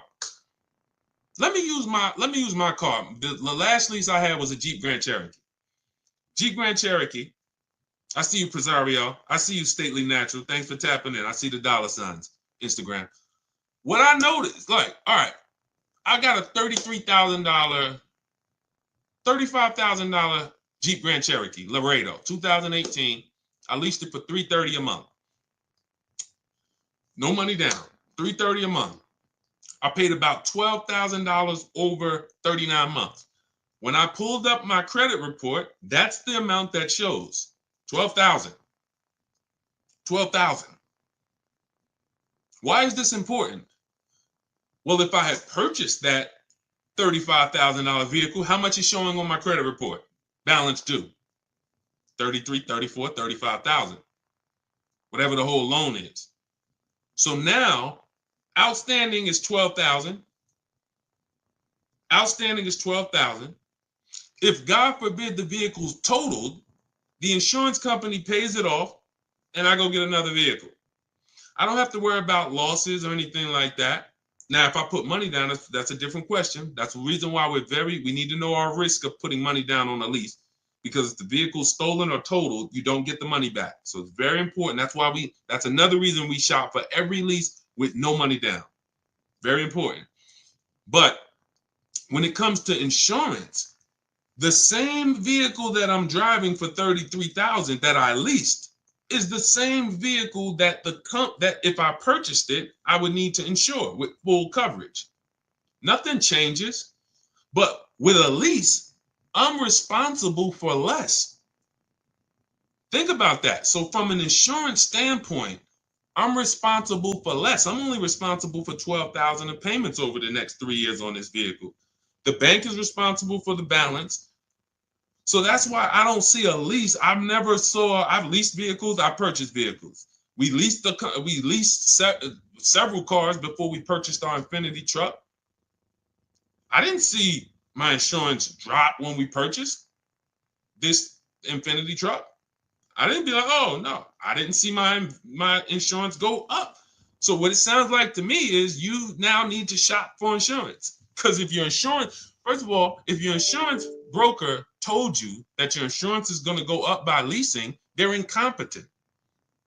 Because there's no way, maybe the companies they use, or like I said, maybe you have liability only. If you got liability only, which that's not even recommended. So if you have liability only, if your vehicle has any value, you should look into that. You should Google why having only liability is a bad thing. I'm not giving insurance advice because it's not my thing, but I have read it. So I can't see your insurance company telling you that and it making any type of financial sense. You might need to get a new broker, and you're one of the rare people that even still uses an insurance broker. Shop him against an online broker. Go to Insurify, online broker. See if Insurify will shop a bunch of companies for you and save you money. Because Insurify will shop a bunch of companies for you, and why are we paying a human that got to eat? I'd rather an app that takes a small percentage of commission from the companies than a person who needs to actually feed his whole family based on my insurance policies and premiums. I'm gonna move on. All right. Now look, I don't talk about insurance. That's a great question. But I talk about everything else in my new digital book. It's called Cars from Home, 7 Steps to Saving Time, Money, and Avoiding Dealerships. It's 5-star rated. You can Google it. You can thank you to everyone who's reviewed it. And you can see that everything's in there, step by step. Leasing, below market leases, below market purchases, below market used cars, new cars, all in there step by step. You can get a copy as part of my welcome offer for 75% off. It's normally a $97 book. It's worth way more than that. But I had to price it somewhere to let you know it's not a normal book. It'll be one of the most valuable books you own. I won't say the most valuable, but financially, it will be one of the most valuable books you own. So part of my welcome offer, you can get a copy for 75% off. That'll be $24, but it's only for 30 minutes. So you can go to my TikTok bio, my Instagram bio, the YouTube comments or the Facebook comments, click those links. You'll activate your 75% off, and then just grab your book, and it'll be in your inbox by the time we get off the stream. You'll have everything we teach step by step, everything we've helped thousands of people do. When you type in my name, you can see all I care about is the people's results. That's why we sit here all day and we talk about other people's results, not just my results, people who are using these strategies and getting these results over and over and over again. All right, so go grab your book, come back to the stream, and thank you to everybody who's reviewed the book. It does matter. It does matter. We appreciate you. All right, Dolan, pull up the next question. Let's keep it moving. Okay. All right, we got a lot of questions coming. I'm seeing questions coming from every single platform. So, all right, type your question and try to type it in one. Don't type it in like multiple kind of segments. All right, go ahead, Dolan, bring that one back up. My car's okay. Well, we already did that. Let's move to the next one. All right, is it worth considering a lease if you plan to keep the car at the end of the term? Why are we doing this? Why are we doing this? Like, I don't know. Okay, let me answer this. So, why are we leasing and then we want to buy it at the end? I can't get that. All right, let me be clear on this. This is a horrible way to move, and I'm going to explain why. The benefit of leasing is we drive vehicles for cents on the dollar compared to people who purchase. Look at this. Raphael has a $46,000 Jeep Grand Cherokee. She's paying $549 a month, no money down. Now, every $5,000 on a loan is how much per month? Every $5,000 on a loan is how much per month? Thank you, Sherwin. I'm using the book currently. It's extremely helpful. Thank you very much. All right, and I see your question too, Sherwin. We'll pull that in. But every $5,000 on a loan is how much per month? Thank you, Robert Gregory. All right, $100. Jen 79, $100. Listen. Y'all know I love seeing the stuff sticking. That's what shows me like you're locked in. Okay. Again, principles that will not change. Principles that will not change. Every $5,000 on a loan is about $100 per month. I see you, KK07. Yes. So now let's compare this below market lease that Raphael got for $549 to what it would have cost her if she purchased this Jeep. Let's just say, because I know what you're thinking. Well, Deshaun, we're not paying list price there. Let's just say that she got a great deal. Okay, let's say she got a great deal. Let's say they took off $6,000. Let's say she got it for $40. She got it for $40. Oh, and now let's go. What about the taxes? Okay, let's just give her the taxes too. So let's be ultra conservative to show you how different a below market lease is from a purchase. Let's say they took off $6,000 for her, and let's just not even include the taxes, which would probably be another $3,000. $40,000 loan, her payment's about $800 a month for 5 years. If she takes it for 6 years, she might be able to get it to like $720, depends on the interest rate. She's paying $549. She's paying $549. Now, again, if she's a short-term person, this is what matters. If you're a long-term person, then take the higher payment, pay off the vehicle, and then, but when you go from this type of beautiful structure, driving brand new cars for cents on the dollar, to now purchasing a used car. What do you mean? I thought we were talking about buying the lease out. If you buy your lease out, you are doing nothing but purchasing a used car. The only difference is it's your car. That's the only difference. When you buy your lease out, you come in, and I remember people would come into the dealership. What's so bad is it's not even exciting. So they go in, they do the paperwork, they come out because you got to get a new loan, or if you're going to pay cash, and then you come out and we need a new temp tag, and I'm putting the temp tag on the car, and I'm like, hey, you just bought your car. They're like, I guess you don't even get the excitement of buying a used car. When you buy a used car, at least when you drive it off, you're like, oh, yeah, baby, it's new to me. You don't even get that when you buy your lease out. So now let's go deeper on why buying your lease is a horrible idea. Average lease is going to be 3 years. We do not take 4-year leases. Why? You're paying too much for a vehicle you're giving back. Add up the payments. The value with leasing is when you add up those payments compared to what you bought, the MSRP, it should be low. Should be a low percentage of what I drove this much car for this much money. Great value. So when we take 4-year leases and there's 4 years of payments for a vehicle we're giving back, bad value. So now, average lease is 3 years. In order, when you buy your lease out, in order to get a payment that is somewhat close to what the original lease payment was, you're going to have to take another 5 or 6 year loan. Now you've already had it for 3. Now you're coming back and you're going to buy the balance for 5 years. Let's give it the minimum. How many years on the loan is that, people? How many years of payments on the exact same car is that? Thank you, Sharon. Thank you, Tanj. 8. Nope, Jim. It's 84. No, I'm wrong. It's 96 months. Jim says 72 months. No, it's not. 72 months would be 6 years. That's the max loan that we take. In my book, I have something called the rule of 72 and the 10th birthday, which means you should never take a loan longer than 72 months, and your car should be paid off by the 10th birthday if you want to avoid the risk of having an older car with a payment. Things can go wrong and you still have a payment. So we never take a loan. So 72 months, Jim, is 6 years.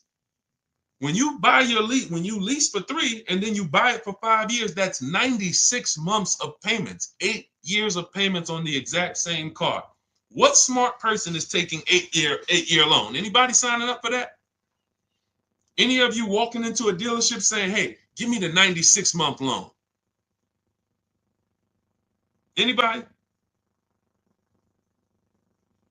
Is anyone going to walk into a car dealership at any point and say, hey, all right, show me what it looks like for 96 months? I'm seeing, look, we're on 4 platforms. I was quiet on Instagram. Sharon said no. Anybody? Never, right?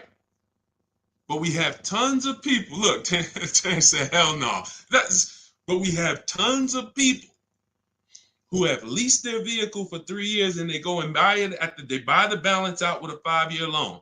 And there are some who take a 6-year loan. And I'm going to tell you why, because I remember when I started teaching this for our books, my Infinity lease was ending. And I said, you know what? I want to look at, my payment was $390 on that last Infinity. I wanted to see how much it would have cost me to have a payment close to a $390 payment to buy out the balance on the Infinity, 6 years. And it was a little higher. It was like $410. So many people are buying their leases out with a 6-year loan when they've already leased the vehicle for 3. 9 years of payments. That's 108 months. It's 108 months of payments on the exact same car. The bank loves you. That's why we don't mix buying versus lease. We don't mix. If I'm going to lease, look, here's the question. Simple things. Simple principle to lock in. When I'm leasing, my first question whenever I'm buying my vehicles is, am I going to keep it more than 8 years? Am I going to keep it definitely more than 8 years? If your answer is no, okay, I'm shopping for a lease. Okay, my lease is about to be up. All right, time to start thinking about my next vehicle. What's my question? How many years am I keeping the next vehicle? How many years am I keeping the next vehicle? It doesn't change. Okay, I think I want to start. I want to buy something. I got my eye on something. I want to keep it at 8 years, 9 years, 10 years. I got my dream vehicle that I want to get right now. I ain't think I'm going to keep that thing until the wheels fall off. Perfect. No point in leasing. Don't even think about leasing. These are the principles. Because the depreciation, a person who's driving a below market lease, you cannot catch up with them if you purchase. If you got a used car, if you bought a new car, doesn't matter. They're driving vehicles for so cheap. Below market leases. I'm not talking about commercial leases. I ain't talking about the stuff you hear your people saying, man, look at I'm paying a lot for this lease. That ain't us. Don't listen to people who don't know how to get below market deals. They're going to tell you, look at Teddy, $73,000 BMW, $829 a month. His final payment, that was his counter offer, $856 a month. He uses our system. One of the things I teach is we do this from home. We go online, we contact multiple dealers. We actually contact 25 dealers in about 20 minutes. I have email scripts that you use, you copy and paste, and we get at least 5 offers and then we choose the best offer. Very rarely is the best offer going to be your closest dealer. Like, look at the closest dealer. He said his closest dealer's offer came in at 937. His best offer was 856. So the closest dealer is not usually going to be your best offer, because when they see a zip code, they think, oh, when I worked for Mercedes, they told us that they told us NADA tells us most customers only shop 2 dealers. Car dealers know that about you when you walk in. So that means, all right, we're going to talk to this person. Odds are they're not going to shop us, and they're going to try to negotiate with us, and that's okay. We'll tell them we're giving them a good deal. We'll take off $5,000. We'll show them this, but we'll never give them, see, 8 out of 10 dealers are not going to go below a certain number.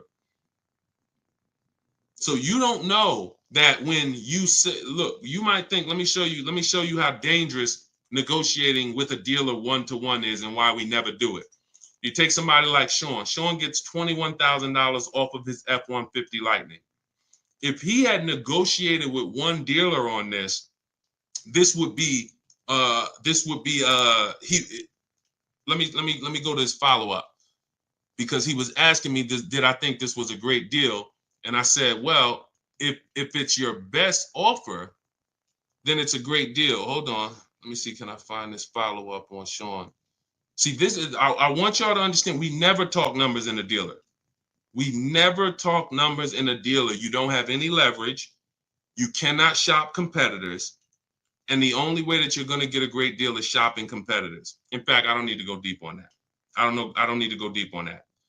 When you don't shop, when you don't step back and get multiple offers, somebody might take off $7,000. There's somebody who bought an F-150 Lightning just like Sean, just like the $21,000 discount I just showed you with Sean. And they were in the dealer and they were negotiating back and forth. And that guy or that woman went home and said, guess what? I got a great deal on this truck, $73,000. Guess how much I got them to take off? Oh, how much? $12,000. Ooh, $12,000. That's good. That's the biggest discount we ever got. Yeah, I roughed them up. Yeah, he didn't want to do it. But meanwhile, what do we know? Sean shopped the whole market, got multiple dealers, saw several offers, saw the $12,000 discount, saw the $7,000 discount, saw a $15,000 discount. And then this one dealer comes in who's far away from him, who said, hey, I'll take off $21,000. I'm on my way. That's why we never talk numbers in the dealership. That's why our system is called Cars from Home. 90% to sometimes 100% of what we do and how we get these below market deals is done from home, not in the dealership. So all of this is in my new book. It's a digital book, so it'll be in your inbox in minutes. You can get your copy as part of my welcome offer for 75% off. It's normally $97. You can Google it, Cars from Home, 7 Steps to Saving Time, Money, and Avoiding Dealers. You'll see it's 5-star rated on Goodreads. And you can get your copy for 75% off. You won't pay the normal $97 price. You will be you'll get yours for $24, but it's only for 30 minutes. So go to my TikTok bio, my Instagram bio, the YouTube comments, or the Facebook comments. Click that link, and then you'll see that we have you'll see the countdown. As long as you get there before the 30 minutes, you got yours for $24. That's our welcome offer. And make sure you screenshot the thank you page, because on that page is the link to open the book as soon as you purchase, but it also is my support team's email in case you type your email address wrong. We can't send a book to an incorrect email. So if that book is not in your inbox in 10 minutes, just email my support team and we'll get you the book. All right, that's my welcome offer. Go get your book. Come on back to the stream. All right, go ahead, Dolan. Let's keep it moving. I know we got some more. I see KK. I see we got a... Go ahead. That's a good question. New presidency, but we'll get to that. I drive 30,000 miles a year. Well, we already hit on that. I actually answered that already about high mileage leasing. Not we anybody who just jumped on and you drive a lot of miles, 18,000, 20,000, 25,000, 30,000. You want to go jump on YouTube. Watch the early part of the stream, because that we saved the stream, or Facebook, and you'll see we went deep on that for about 15 minutes about how leasing has nothing to do with the mileage you drive. I gave you examples of high mileage leases, Jen with her 18,000 mile a year lease. And then I talked to you about when I learned about high mileage leasing, which is when in Hyundai and my client who came in with a 25,000 mile a year lease, and they were only paying $175 more per month than a great lease. So yeah, just go back and catch that. Go ahead, Dolan.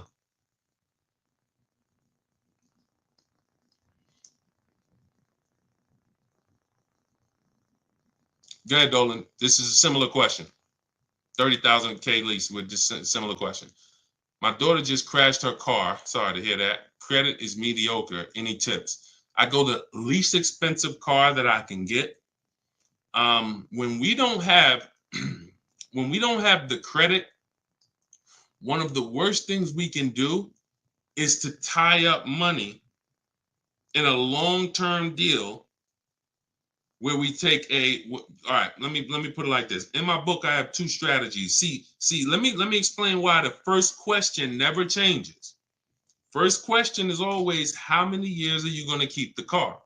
Because there's two types of people who don't have the credit and they're keeping their car long term, or people who don't have the credit and they're not long term, which means they should be leasing, but they don't qualify for a lease right now.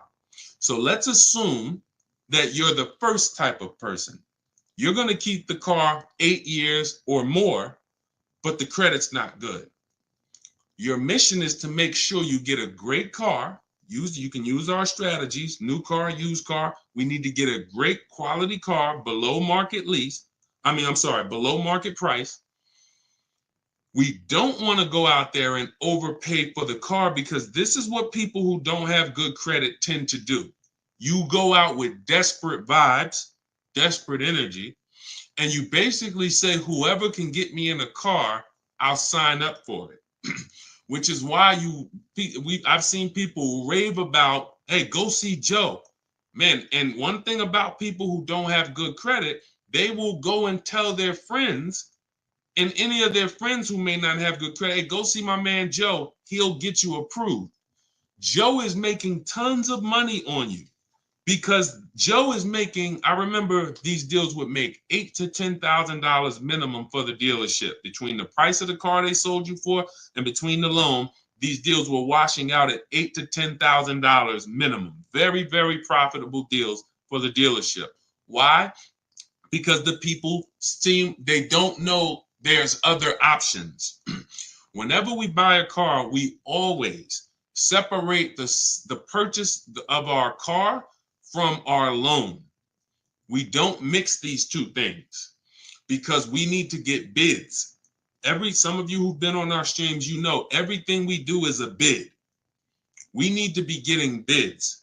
When we're getting our loan, we have multiple banks and credit unions submitting offers to us, and we pick the best one, because there's a lot of money in loans. Why do you think banks are in the loan business? There's a lot of money in loans. They don't sell cars, they sell money. When we are purchasing a car, we are getting bids because all the dealers have different prices. So someone needs to win a bid. When you go into one dealer and just work with them, you've given yourself no opportunity to see the market and get bids, get offers, multiple offers. And when we sell our car, we get bids. We only sell our cars to companies where we could get multiple cash offers. Driveway, Vroom's out of business. Carvana, CarMax. We have 6 companies in my book. This is step 2. So the point is, if we are a long-term person, our mission is to find the best car we can find, because we know we're going to pay more in interest. But interest can be fixed with a refinance when my credit's better. So if I was buying a car to keep for a long time, 8, 10 years, but I don't have the credit, I'm going to go and I'm going to find the best car. I'm going to shop for my loan independently. We have a strategy in my book. It's called the bank bidding war. We separate these things. Now, because your bad credit or your mediocre credit should not be between you and the dealership. It's between you and the people loaning you money. Type a $sign if that makes sense. I'm going to say that again. Anyone who has mediocre credit or bad credit Your bad credit or mediocre credit is not between you and the dealership. The dealership sells the car. It's between you and the lender. The lender comes to you and says, hey, all right, you're buying a $20,000 car here. We'll loan you the money, but we got to charge you 22%. Cool. I got a great price on the car, though. I got a great price on that car, which makes it even better for the lender because they're going to see, okay, the loan to value rate. Yeah, you did get a great price on the car. Helps us just in case we need to repo the car. We like that you're not underwater. Versus walking into a dealer saying, hey, you know what? My credit's not good. Can you get me approved? Now, not only are you going to pay 22%, but you're going to pay for the same car that you could have got on the market for 20. They're going to charge you 23 plus interest. So now they're burying you because you came in desperate. So my mission would be to find a great car, shop for my loan separately, and then realize, all right, if I'm paying 22%, all right, let me work on my credit. Work on my credit. Great. Year from now, 18 months from now, I got good credit. Let me refinance this car loan. I'm keeping the car though. That's different than a person who's not going to keep the car. It's a short-term person. If I'm a short-term person, I should be leasing, but I can't qualify for a lease right now because I'm not at like a 660 credit score or higher. Let me just shop. All right, let me go and I'm gonna buy an inexpensive car, least expensive car I could get, $10,000, $12,000 quality car, and then I'm gonna flip out of that car in 2 years. I'm gonna have 2 years of on-time payments, build up my credit, and then I'm flipping into a lease. Everything we just laid out is not what most people do. Most people will go in, they say, look, my credit's not good, but I want to get that $23,000, Honda Civic with all the features. Honda Accord with all the features that I want. Boom. Now they're overpaying for the car, not really shopping for a quality car. Maybe they got it if it's a Honda, but you still could get a bad Honda. Are you checking service records? Are you checking accident history? You could have a great car, but you bought a bad one. And most people don't want to sacrifice. They just want to go in and get the car. So that's the two strategies. Those are both in my book, by the way. Short-term strategies for people with bad credit. I should be leasing, Deshaun, but I can't qualify right now. What's my setup? So that in 2 years, I am leasing brand new cars. That's the play. And then the long-term strategy for people who are buying, don't have the credit right now, is quality car. Let's get our loan. We'll pay more for it. When our credit's better, we refinance the loan. Both in there. So if you want to get your copy of Cars from Home, my new digital book, it's 5-star rated, you can go to my TikTok bio, my welcome offer, 75% off. You'll have everything I laid out step by step and more. Because your household's going to be different. The reason why Cars from Home, my new digital book, is so valuable is because in your household, let's say your spouse wants to lease, your daughter needs a pre-owned car, you want to buy a new car, it's all in there. Your spouse is a high mileage driver, your daughter wants a used car, you don't have good credit. There's 3 different strategies in there for you 3. Y'all are 3 totally different people, and each path is in that book for you guys to get to the below market purchases based on that. Okay, so if you want your copy, go get it. It's part of my welcome offer, 75% off, but only for 30 minutes. In my TikTok bio, my Instagram bio, the YouTube comments, or the Facebook comments, click that link, go grab your book. You'll get it for $24 instead of the normal $97 price, as long as you get there before the 30-minute timer expires. Right? Go ahead, Dolan, shoot the next one up.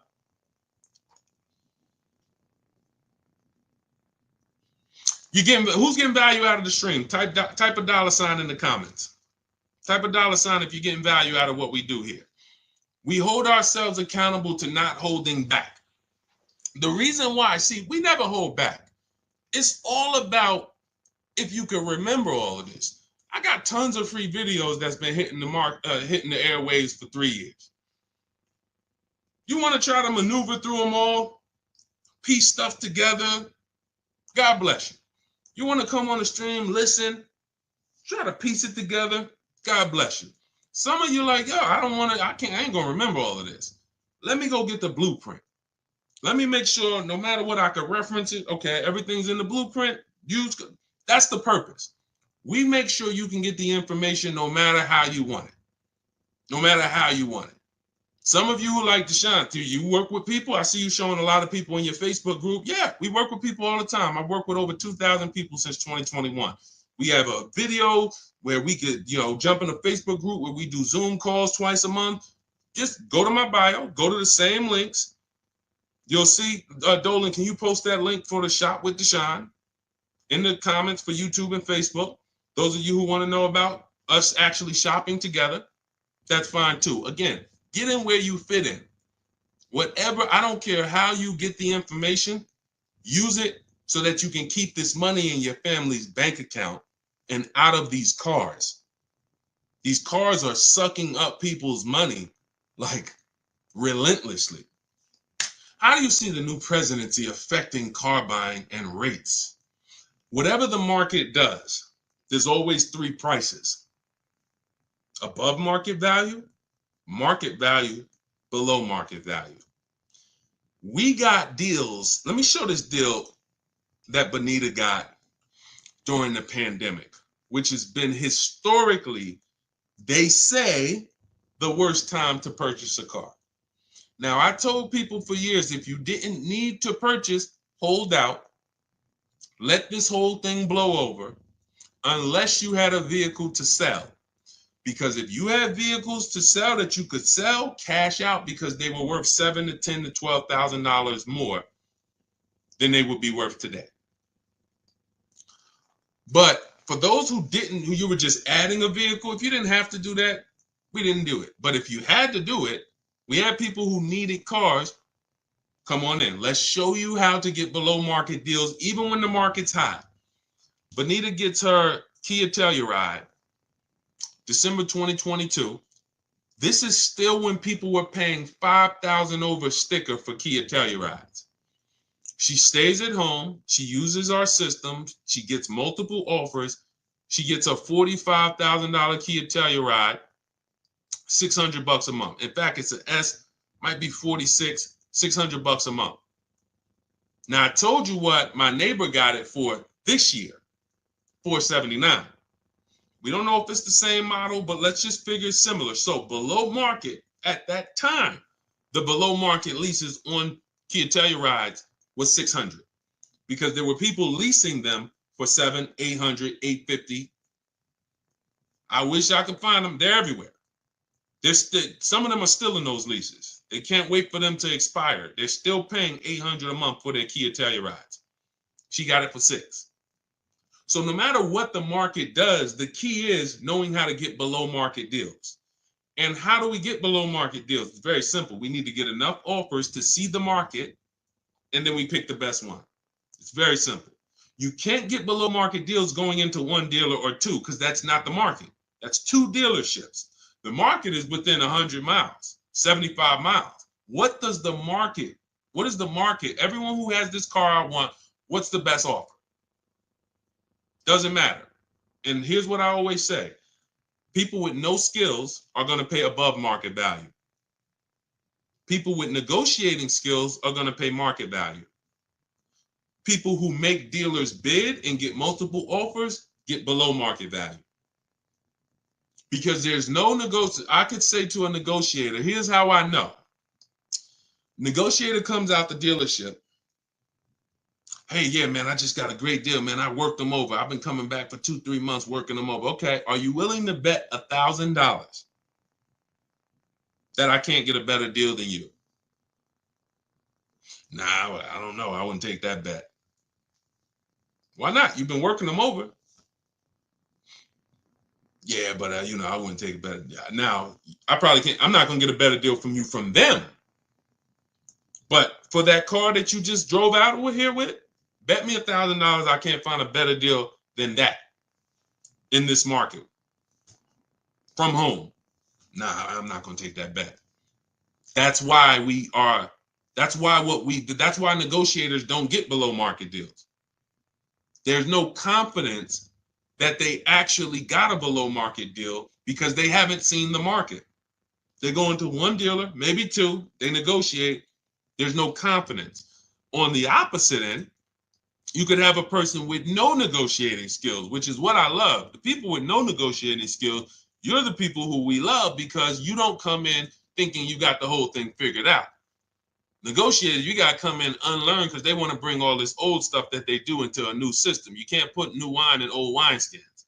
So you come in, blank canvas, somebody like Zafrina, stays at home, $65,000 Jeep Grand Cherokee electric vehicle, $579 a month. It's her best offer out of all the offers. She said, look, used all the scripts, email scripts, contacted the dealer, sealed the deal on this lease, $579 a month. That's a 0.88% lease. She didn't get that negotiating. That didn't come from negotiating. Look at Ansley. In fact, look at Rosalie. $60,000 QX60 Infinity 2024, $592 a month. I'm gonna leave that up for the people who will read it. $592 a month. Not from negotiating. She didn't get that going back and forth, sweating, sitting at home, letting the market come to her. So a presidency is not going to change anything. No matter what the market does, we are going to be getting below market lease deals, below market purchase deals, below market used car deals. It's not going to change. People with no strategies are going to just broadcast to you. There's no deals out here. When you hear that, don't believe it. Look, if you're in our world, all you'll do is just feel bad for them, man. Listen, man, you should check this book out. Get all these offers, man. You like call around. Even if you tell them, call around. Get at least 5 offers. Even if you can't get them to come over to our world, totally. Hey, call around, man. Call a couple dealers. Get at least 5 offers. Don't just go to this one-to-one thing. Oh, man, yeah, cars are expensive now. Anyone talking like that, they don't know how to shop. So what they want to do is broadcast that to you and have you be like, oh, there's no deals out here. Now you walk into a dealership and you just like, hey, yeah, man, you know, I know it's no deal. I think about we used to get deals back in the day, man. We would get big discounts off, and the car salesman sitting there like, yeah, it's crazy how the market's changed, right? Like we can't even, you know, these cars are now selling for, you know, there's no cars out here, right? You know, inventory is still limited. Is it? Yeah, man, it's, yeah, after the pandemic, you know, we had the pandemic with the chips, you know, we had the, you know, then we had the strike. You remember the auto worker strike? Yeah, that's right. Dang, man, it's like we just keep getting hit like, oh, and then we just got to pay it, right? It just falls on us. Yeah, it's sad, but look, here's what I do. I'm going to talk to my manager, and we're going to make you the best possible deal we can. I guarantee you that. All right, man, you're going to have to work with me. Man, you sitting there with a shark. You are blood in a shark's mouth. He can taste it. You just said everything I need you to say for me to know that I'm about to make 5, 10. I might make a $1,200, $1,500 commission on you because I'm gonna make 10 grand for the dealership. These people are not your friends. And look, I'm the bad news first person. Look, I don't leave you there though. So I'm not the person who sits here and just goes bad news. But I gotta tell you that that you shopping the way they have programmed you to shop is bad. I can't sit here and make it look like you guys are doing okay. You know, just keep going that way. Let me teach you some negotiating tactics to go back and forth with these car salesmen that negotiate 3 times a day, 15 times a week on cars, and you never know what they own the car for, but I'm going to give you some tactics where you could go toe-to-toe with them, and you can't win. You don't know what they own the car for. You don't know. The name of the game is step out of it, step back, relax at home where you're in control, use the internet, a beautiful tool that allows us to shop for TVs, shop for groceries. We can shop for all of these things comparatively, right? Using the internet. We just use it for cars. That's exactly, Sherwin. That's why we need the 25-5. Exactly. How can you tell if you're getting a deal when you're looking for a vehicle that is being marked up? Multiple offers. It's very simple. We expose the dealers who are charging high prices. Let's go back to Teddy's deal. I would assume that on Teddy's BMW here, $73,000 BMW, he said his highest offer, he said, I received 10 offers. I only used the scripts provided. That's the email scripts.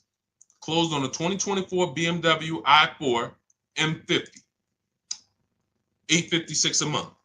His highest offer during this process was $1,123. There's no doubt that that was a marked up offer. That dealer is going to sell that car to someone else. But when we shop, we're talking to people online by email, and we're getting their best offers. Some dealers' best offers are marked up. That's just what they do. They would rather not sell the car to us because they know someone's going to walk in tomorrow that I could sell this car to for $1,100 a month. No problem. It's just not going to be me, or it's not going to be one of us. But that's okay, because if they weren't selling it for $1,100 a month, they wouldn't have made that offer to Teddy when he gave them everything they needed to make him an offer. Here's our offer, Teddy. Take it or leave it. It's $1,100 a month. No problem. But I got another offer for $986, and his best offer ends up being $856 a month. So it's not about negotiating with dealers with markups. It's about exposing the dealers who don't have markups. It's about exposing the dealers who have markup. Okay, yep, I can see you just, yep. Hey, this one dealer said it's no rebates on the car. He didn't include the rebates in our offer. That's fine. Hey, this other offer over here, great. Oh, he says it's $5,000 in rebates that he gave me. What's the difference? One's a liar who wants to make a lot of money, and one's not. Now, if you were in that dealership negotiating back and forth with that liar, you can't win. You might think, oh, he took off $5,000, but he still has another $7,000 that he's not taking off no matter what. He'd rather you leave and say, hey, look, well, I'm not going below that. That's our best offer. That's not the market's best offer. That's just our best offer. He's not lying to you. But his competitor that's 45 miles away, oh, his best offer is $10,000 less. This is how different the market is. This is why the 25-5, Stephen, is Sherwin, is it's just the beautiful. Wait, we just got the live paused on Instagram. Oh, I think we hit the time on Instagram. Well, either way. So that is what that's the name of the game. You have to see for yourself. Again, all of these people we've talked about so far, the people who I've shown you, you can see a lot of people in my comments on some of my bigger Facebook social media videos. You'll see people who just post, because we get DMs all the time, we get emails all the time, all the time. Yeah, I just use this. Like, I haven't even read some of these because I don't really. These emails are a little harder to bring in, because I like to bring in the pictures when people show me. I like when people send me their pictures as well as the details of the deal. But we get these all the time. Look, for my new car, I'm at 1.34%. So I know, thank you, capital letters, I know I got a good deal. Look, using your strategies, I calculate that I did not get a good lease deal on the Pathfinder, which turned out to be 1.64, but that won't ever happen again. Awesome, Kamika. Oh, Kanika, sorry, that looked like an M. So she assessed using the 1.5% rule. She did her math for her old lease, and she's like, dang, I didn't get a good lease deal last time. Perfect. But she's like, it's never going to happen again. Now this new lease deal, for my new car, I'm at 1.34. So I know I got a good deal. Further proof that there's about $10,000 difference in the price of these vehicles. But I'm saying that I'm paying the same price monthly that I was paying on the lower trim with way less features. Using your books and scripts, I negotiated with about 6 different dealers, with the best offer coming in right at 1.5, and then at the very top of my budget. I was about to move to my Plan B vehicle when a 1.38 offer came in, and then we have a counter offer calculator. She ended up getting another $15 off, bringing it to 1.3%. Look, I will be using your book to help my mom with her vehicle purchase next year, and for myself and my family for years and years to come. I just wanted to say thank you for putting yourself out there to teach people these skills. Much love and appreciation. Now, I got to start reading these emails more during the show. Thank you, Kanika. That just gives you a nice, warm, fuzzy feeling. See, I don't care about nothing else but people keeping money in their house. That's what I hold myself accountable to. All of these people out here teaching stuff, and if they ain't getting results for their people, they shouldn't be teaching. I don't care about no followers. What the heck do I care about followers if the people who following me ain't saving money on cars? What does that do? Oh, you got 2 million followers. Who's saving money on cars? Who's not going to dealerships? Who's sitting at home enjoying car shopping? Probably about 50,000 of them. That's who I care about. I appreciate all the 2 million, but the 50,000 is who. They're the ones who results. That's all I care about, man. Thank you, Kanika. That's beautiful. I might have to read one more. Hold on, because I pulled these into the show, but I'm like, I haven't read them in a while. Hold on. Thank you so much for these resources. I read your entire book last night. I've already been underway and trying to put my deal together. What a great book. I have my quotes together, and now I'm ready to take the next step with the calculator. We have like 5 calculators in the book that we invented. Can't get them on Google.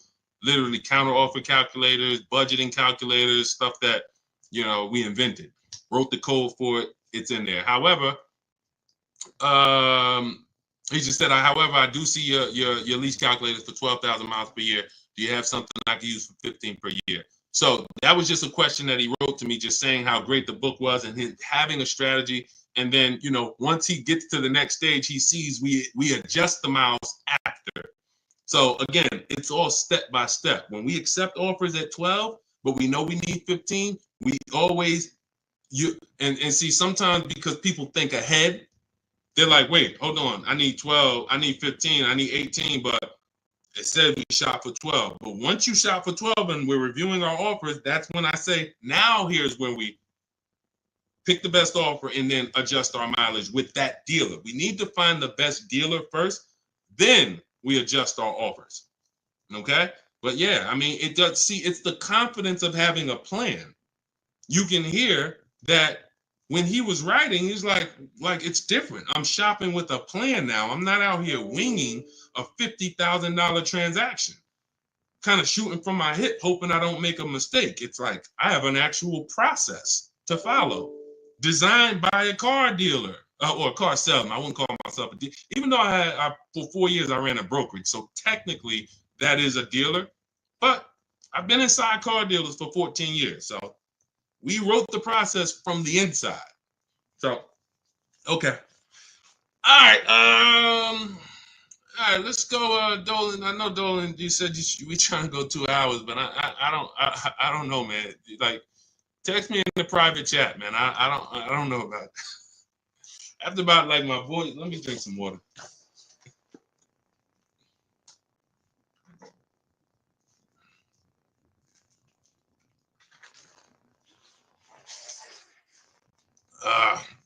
If you lease, do you have to pay the taxes? They go in the payment. When we lease, we have a template that we send out to dealers. And here's what it says. You have to tell dealers how to give you the offer. Part of the problem with why your shopping online is not working, why it's frustrating, it's 2 reasons. 80% of dealers are here to make it hard, because making it hard makes them more money. They are trying to frustrate you to get you to come in. That's why you notice, who notices, type right. Type right if you notice this. One of the first questions that you're going to get when you're on the phone with a dealership is, when can you come in? Is that right or right? Right? You're not even on the phone with them for more than a couple minutes before, hey, when can you come in? Correct? Right? Okay. Thank you. So that's the goal. I need to get this person here by any means necessary. So they're going to say a bunch of stuff that's not true. So I see you, Sherman. I see you, Sugar Mom. A bunch of stuff that's not true. Like what? Your best deal is going to be if you're here. Not true. Your best deal is going to, we only, if you come here, I guarantee your presence is your leverage. Not true. Your presence is no leverage. Can't see the market when I'm sitting in your dealership.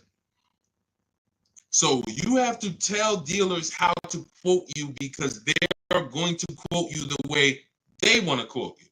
So we always request our quotes with 12,000 miles per year, first month's payment only, due at signing. So I'm giving you my first payment, I'm driving off. Now, when we shop for purchases, we shop all in numbers. We shop all in. Tax, title, fees, everything included. Now, when we're shopping for a new car purchase or even a used car, we're looking at all in numbers because remember, we're getting our financing separately. Then we give the dealer a chance to beat it. We do a bid for that. That's called the bank bidding war. So, but we have a particular way that we're requesting our offers for us to be able to compare them. We don't let them, and even when we send out our templates, you're going to see some dealers, the 80%, don't listen, which is why we have to send stuff twice. Copy and paste is going to be your best friend when you're buying a new car, used car, using what we teach. Copying and pasting, copying and pasting. Now, we're requesting them to put the lease in the payment, but part of what we need for them to even give us an offer is they need to know what vehicles we're looking at, what are our options, what are we open to, colors, equipment, trim level. Do we have multiple options that we can consider with them? They need to know what we do for a living because they need to know if do you have any rebates? They need to know what memberships we're a part of, AAA or, Costco. We had somebody who got a Volvo last year. She said she got an extra $1,000 being a Costco member. That was a California deal. So all of this stuff matters. When a dealer is trying to give you their best offer, they need to know everything you qualify for. There's conquest rebates or loyalty rebates. What vehicles do you have in your household now? Do you have any competitive vehicles? That's why in our template, we fill all this stuff in, then we send it off. So when you're trying to shop online, you're wondering, why can't I get, the shopping online? I tried it, it's not working out because you don't know what to give the dealer. They need the zip code to factor in your taxes. This is stuff that you're thinking when they ask you this, you're like, wait, why are they asking me for this? They're trying to explain. No. So you're going to just go in and say, well, man, this is frustrating because you don't actually have an online shopping process that works. You're winging it. And you don't realize that I can't even shop online because I'm defensive because the dealer is going to ask me for things that they need to make me an offer. And I think they're asking me for it because they're trying to get too much information out of me. Why you want to know what kind of vehicles I got? I'm not trading nothing in. Well, because we need to know, do you qualify for any rebates? That's why the templates that we have are so valuable, and that's why we save so much time, because we're just copy and paste, copy and paste, copy and paste, everything that's necessary for them to give us an offer, they have it. So we literally cut through all the garbage that most shoppers are going through with them. Most shoppers, they're not giving them the information. It's a horrible experience for both people, the shopper and the car salesman, because they're like, yo, this person just, man. And they really are like, yo, if you just come in, and the person's gonna come in because they just don't know. Like, we can't do this. You don't realize that we need this information. But our process is great for both people. Because you fill in the templates. All right, yo, here's what I do for a living. Here's my cars. Here's my deadline. Here's my profession. Here's my memberships. Boom, here you go. These are the parameters, how I want you to quote me. Car salesman gets it and like, oh, wow, okay, good. This is more than any customer's ever given me. Hey, let me see what I can do for them. Easy for both people. The people that sell us cars, they're only working for us for like 20 minutes. They love us. The dealers that win the bids for us, they're like, man, thank you. Because how long did I got a video, I posted it. Some of you saw it. And when I got my Infiniti truck, I recorded it. I asked them, how much time did this whole thing take? He said, not even 20 minutes. Once we took out the test drive, not even 20 minutes when I bought my pre-owned Infiniti. And it was a below market, 42% off the new price. It was $54,000. It was the best. Long story. I ain't going to go into all of that. But it was a great used car deal and literally 20 minutes of the car salesman's time. Meanwhile, they got people in there 5 hours that ain't buying a car. Been there 5 hours, negotiating back and forth. They're making them a good offer, and they just like, well, I don't know. You know how many times I was making a person a below market offer and they just wouldn't take it? But I know why they wouldn't take it, because they didn't know it was a below market, or they didn't know. They're like, man, I'm like, listen, you're really walking away from, like I'm telling you, we're at a triple net deal. We're like $500 over triple net, which means no dealer can, like, we're really in the black. Forget invoice. You got sticker price, you got invoice price, you got holdback, then you got the tissue, then you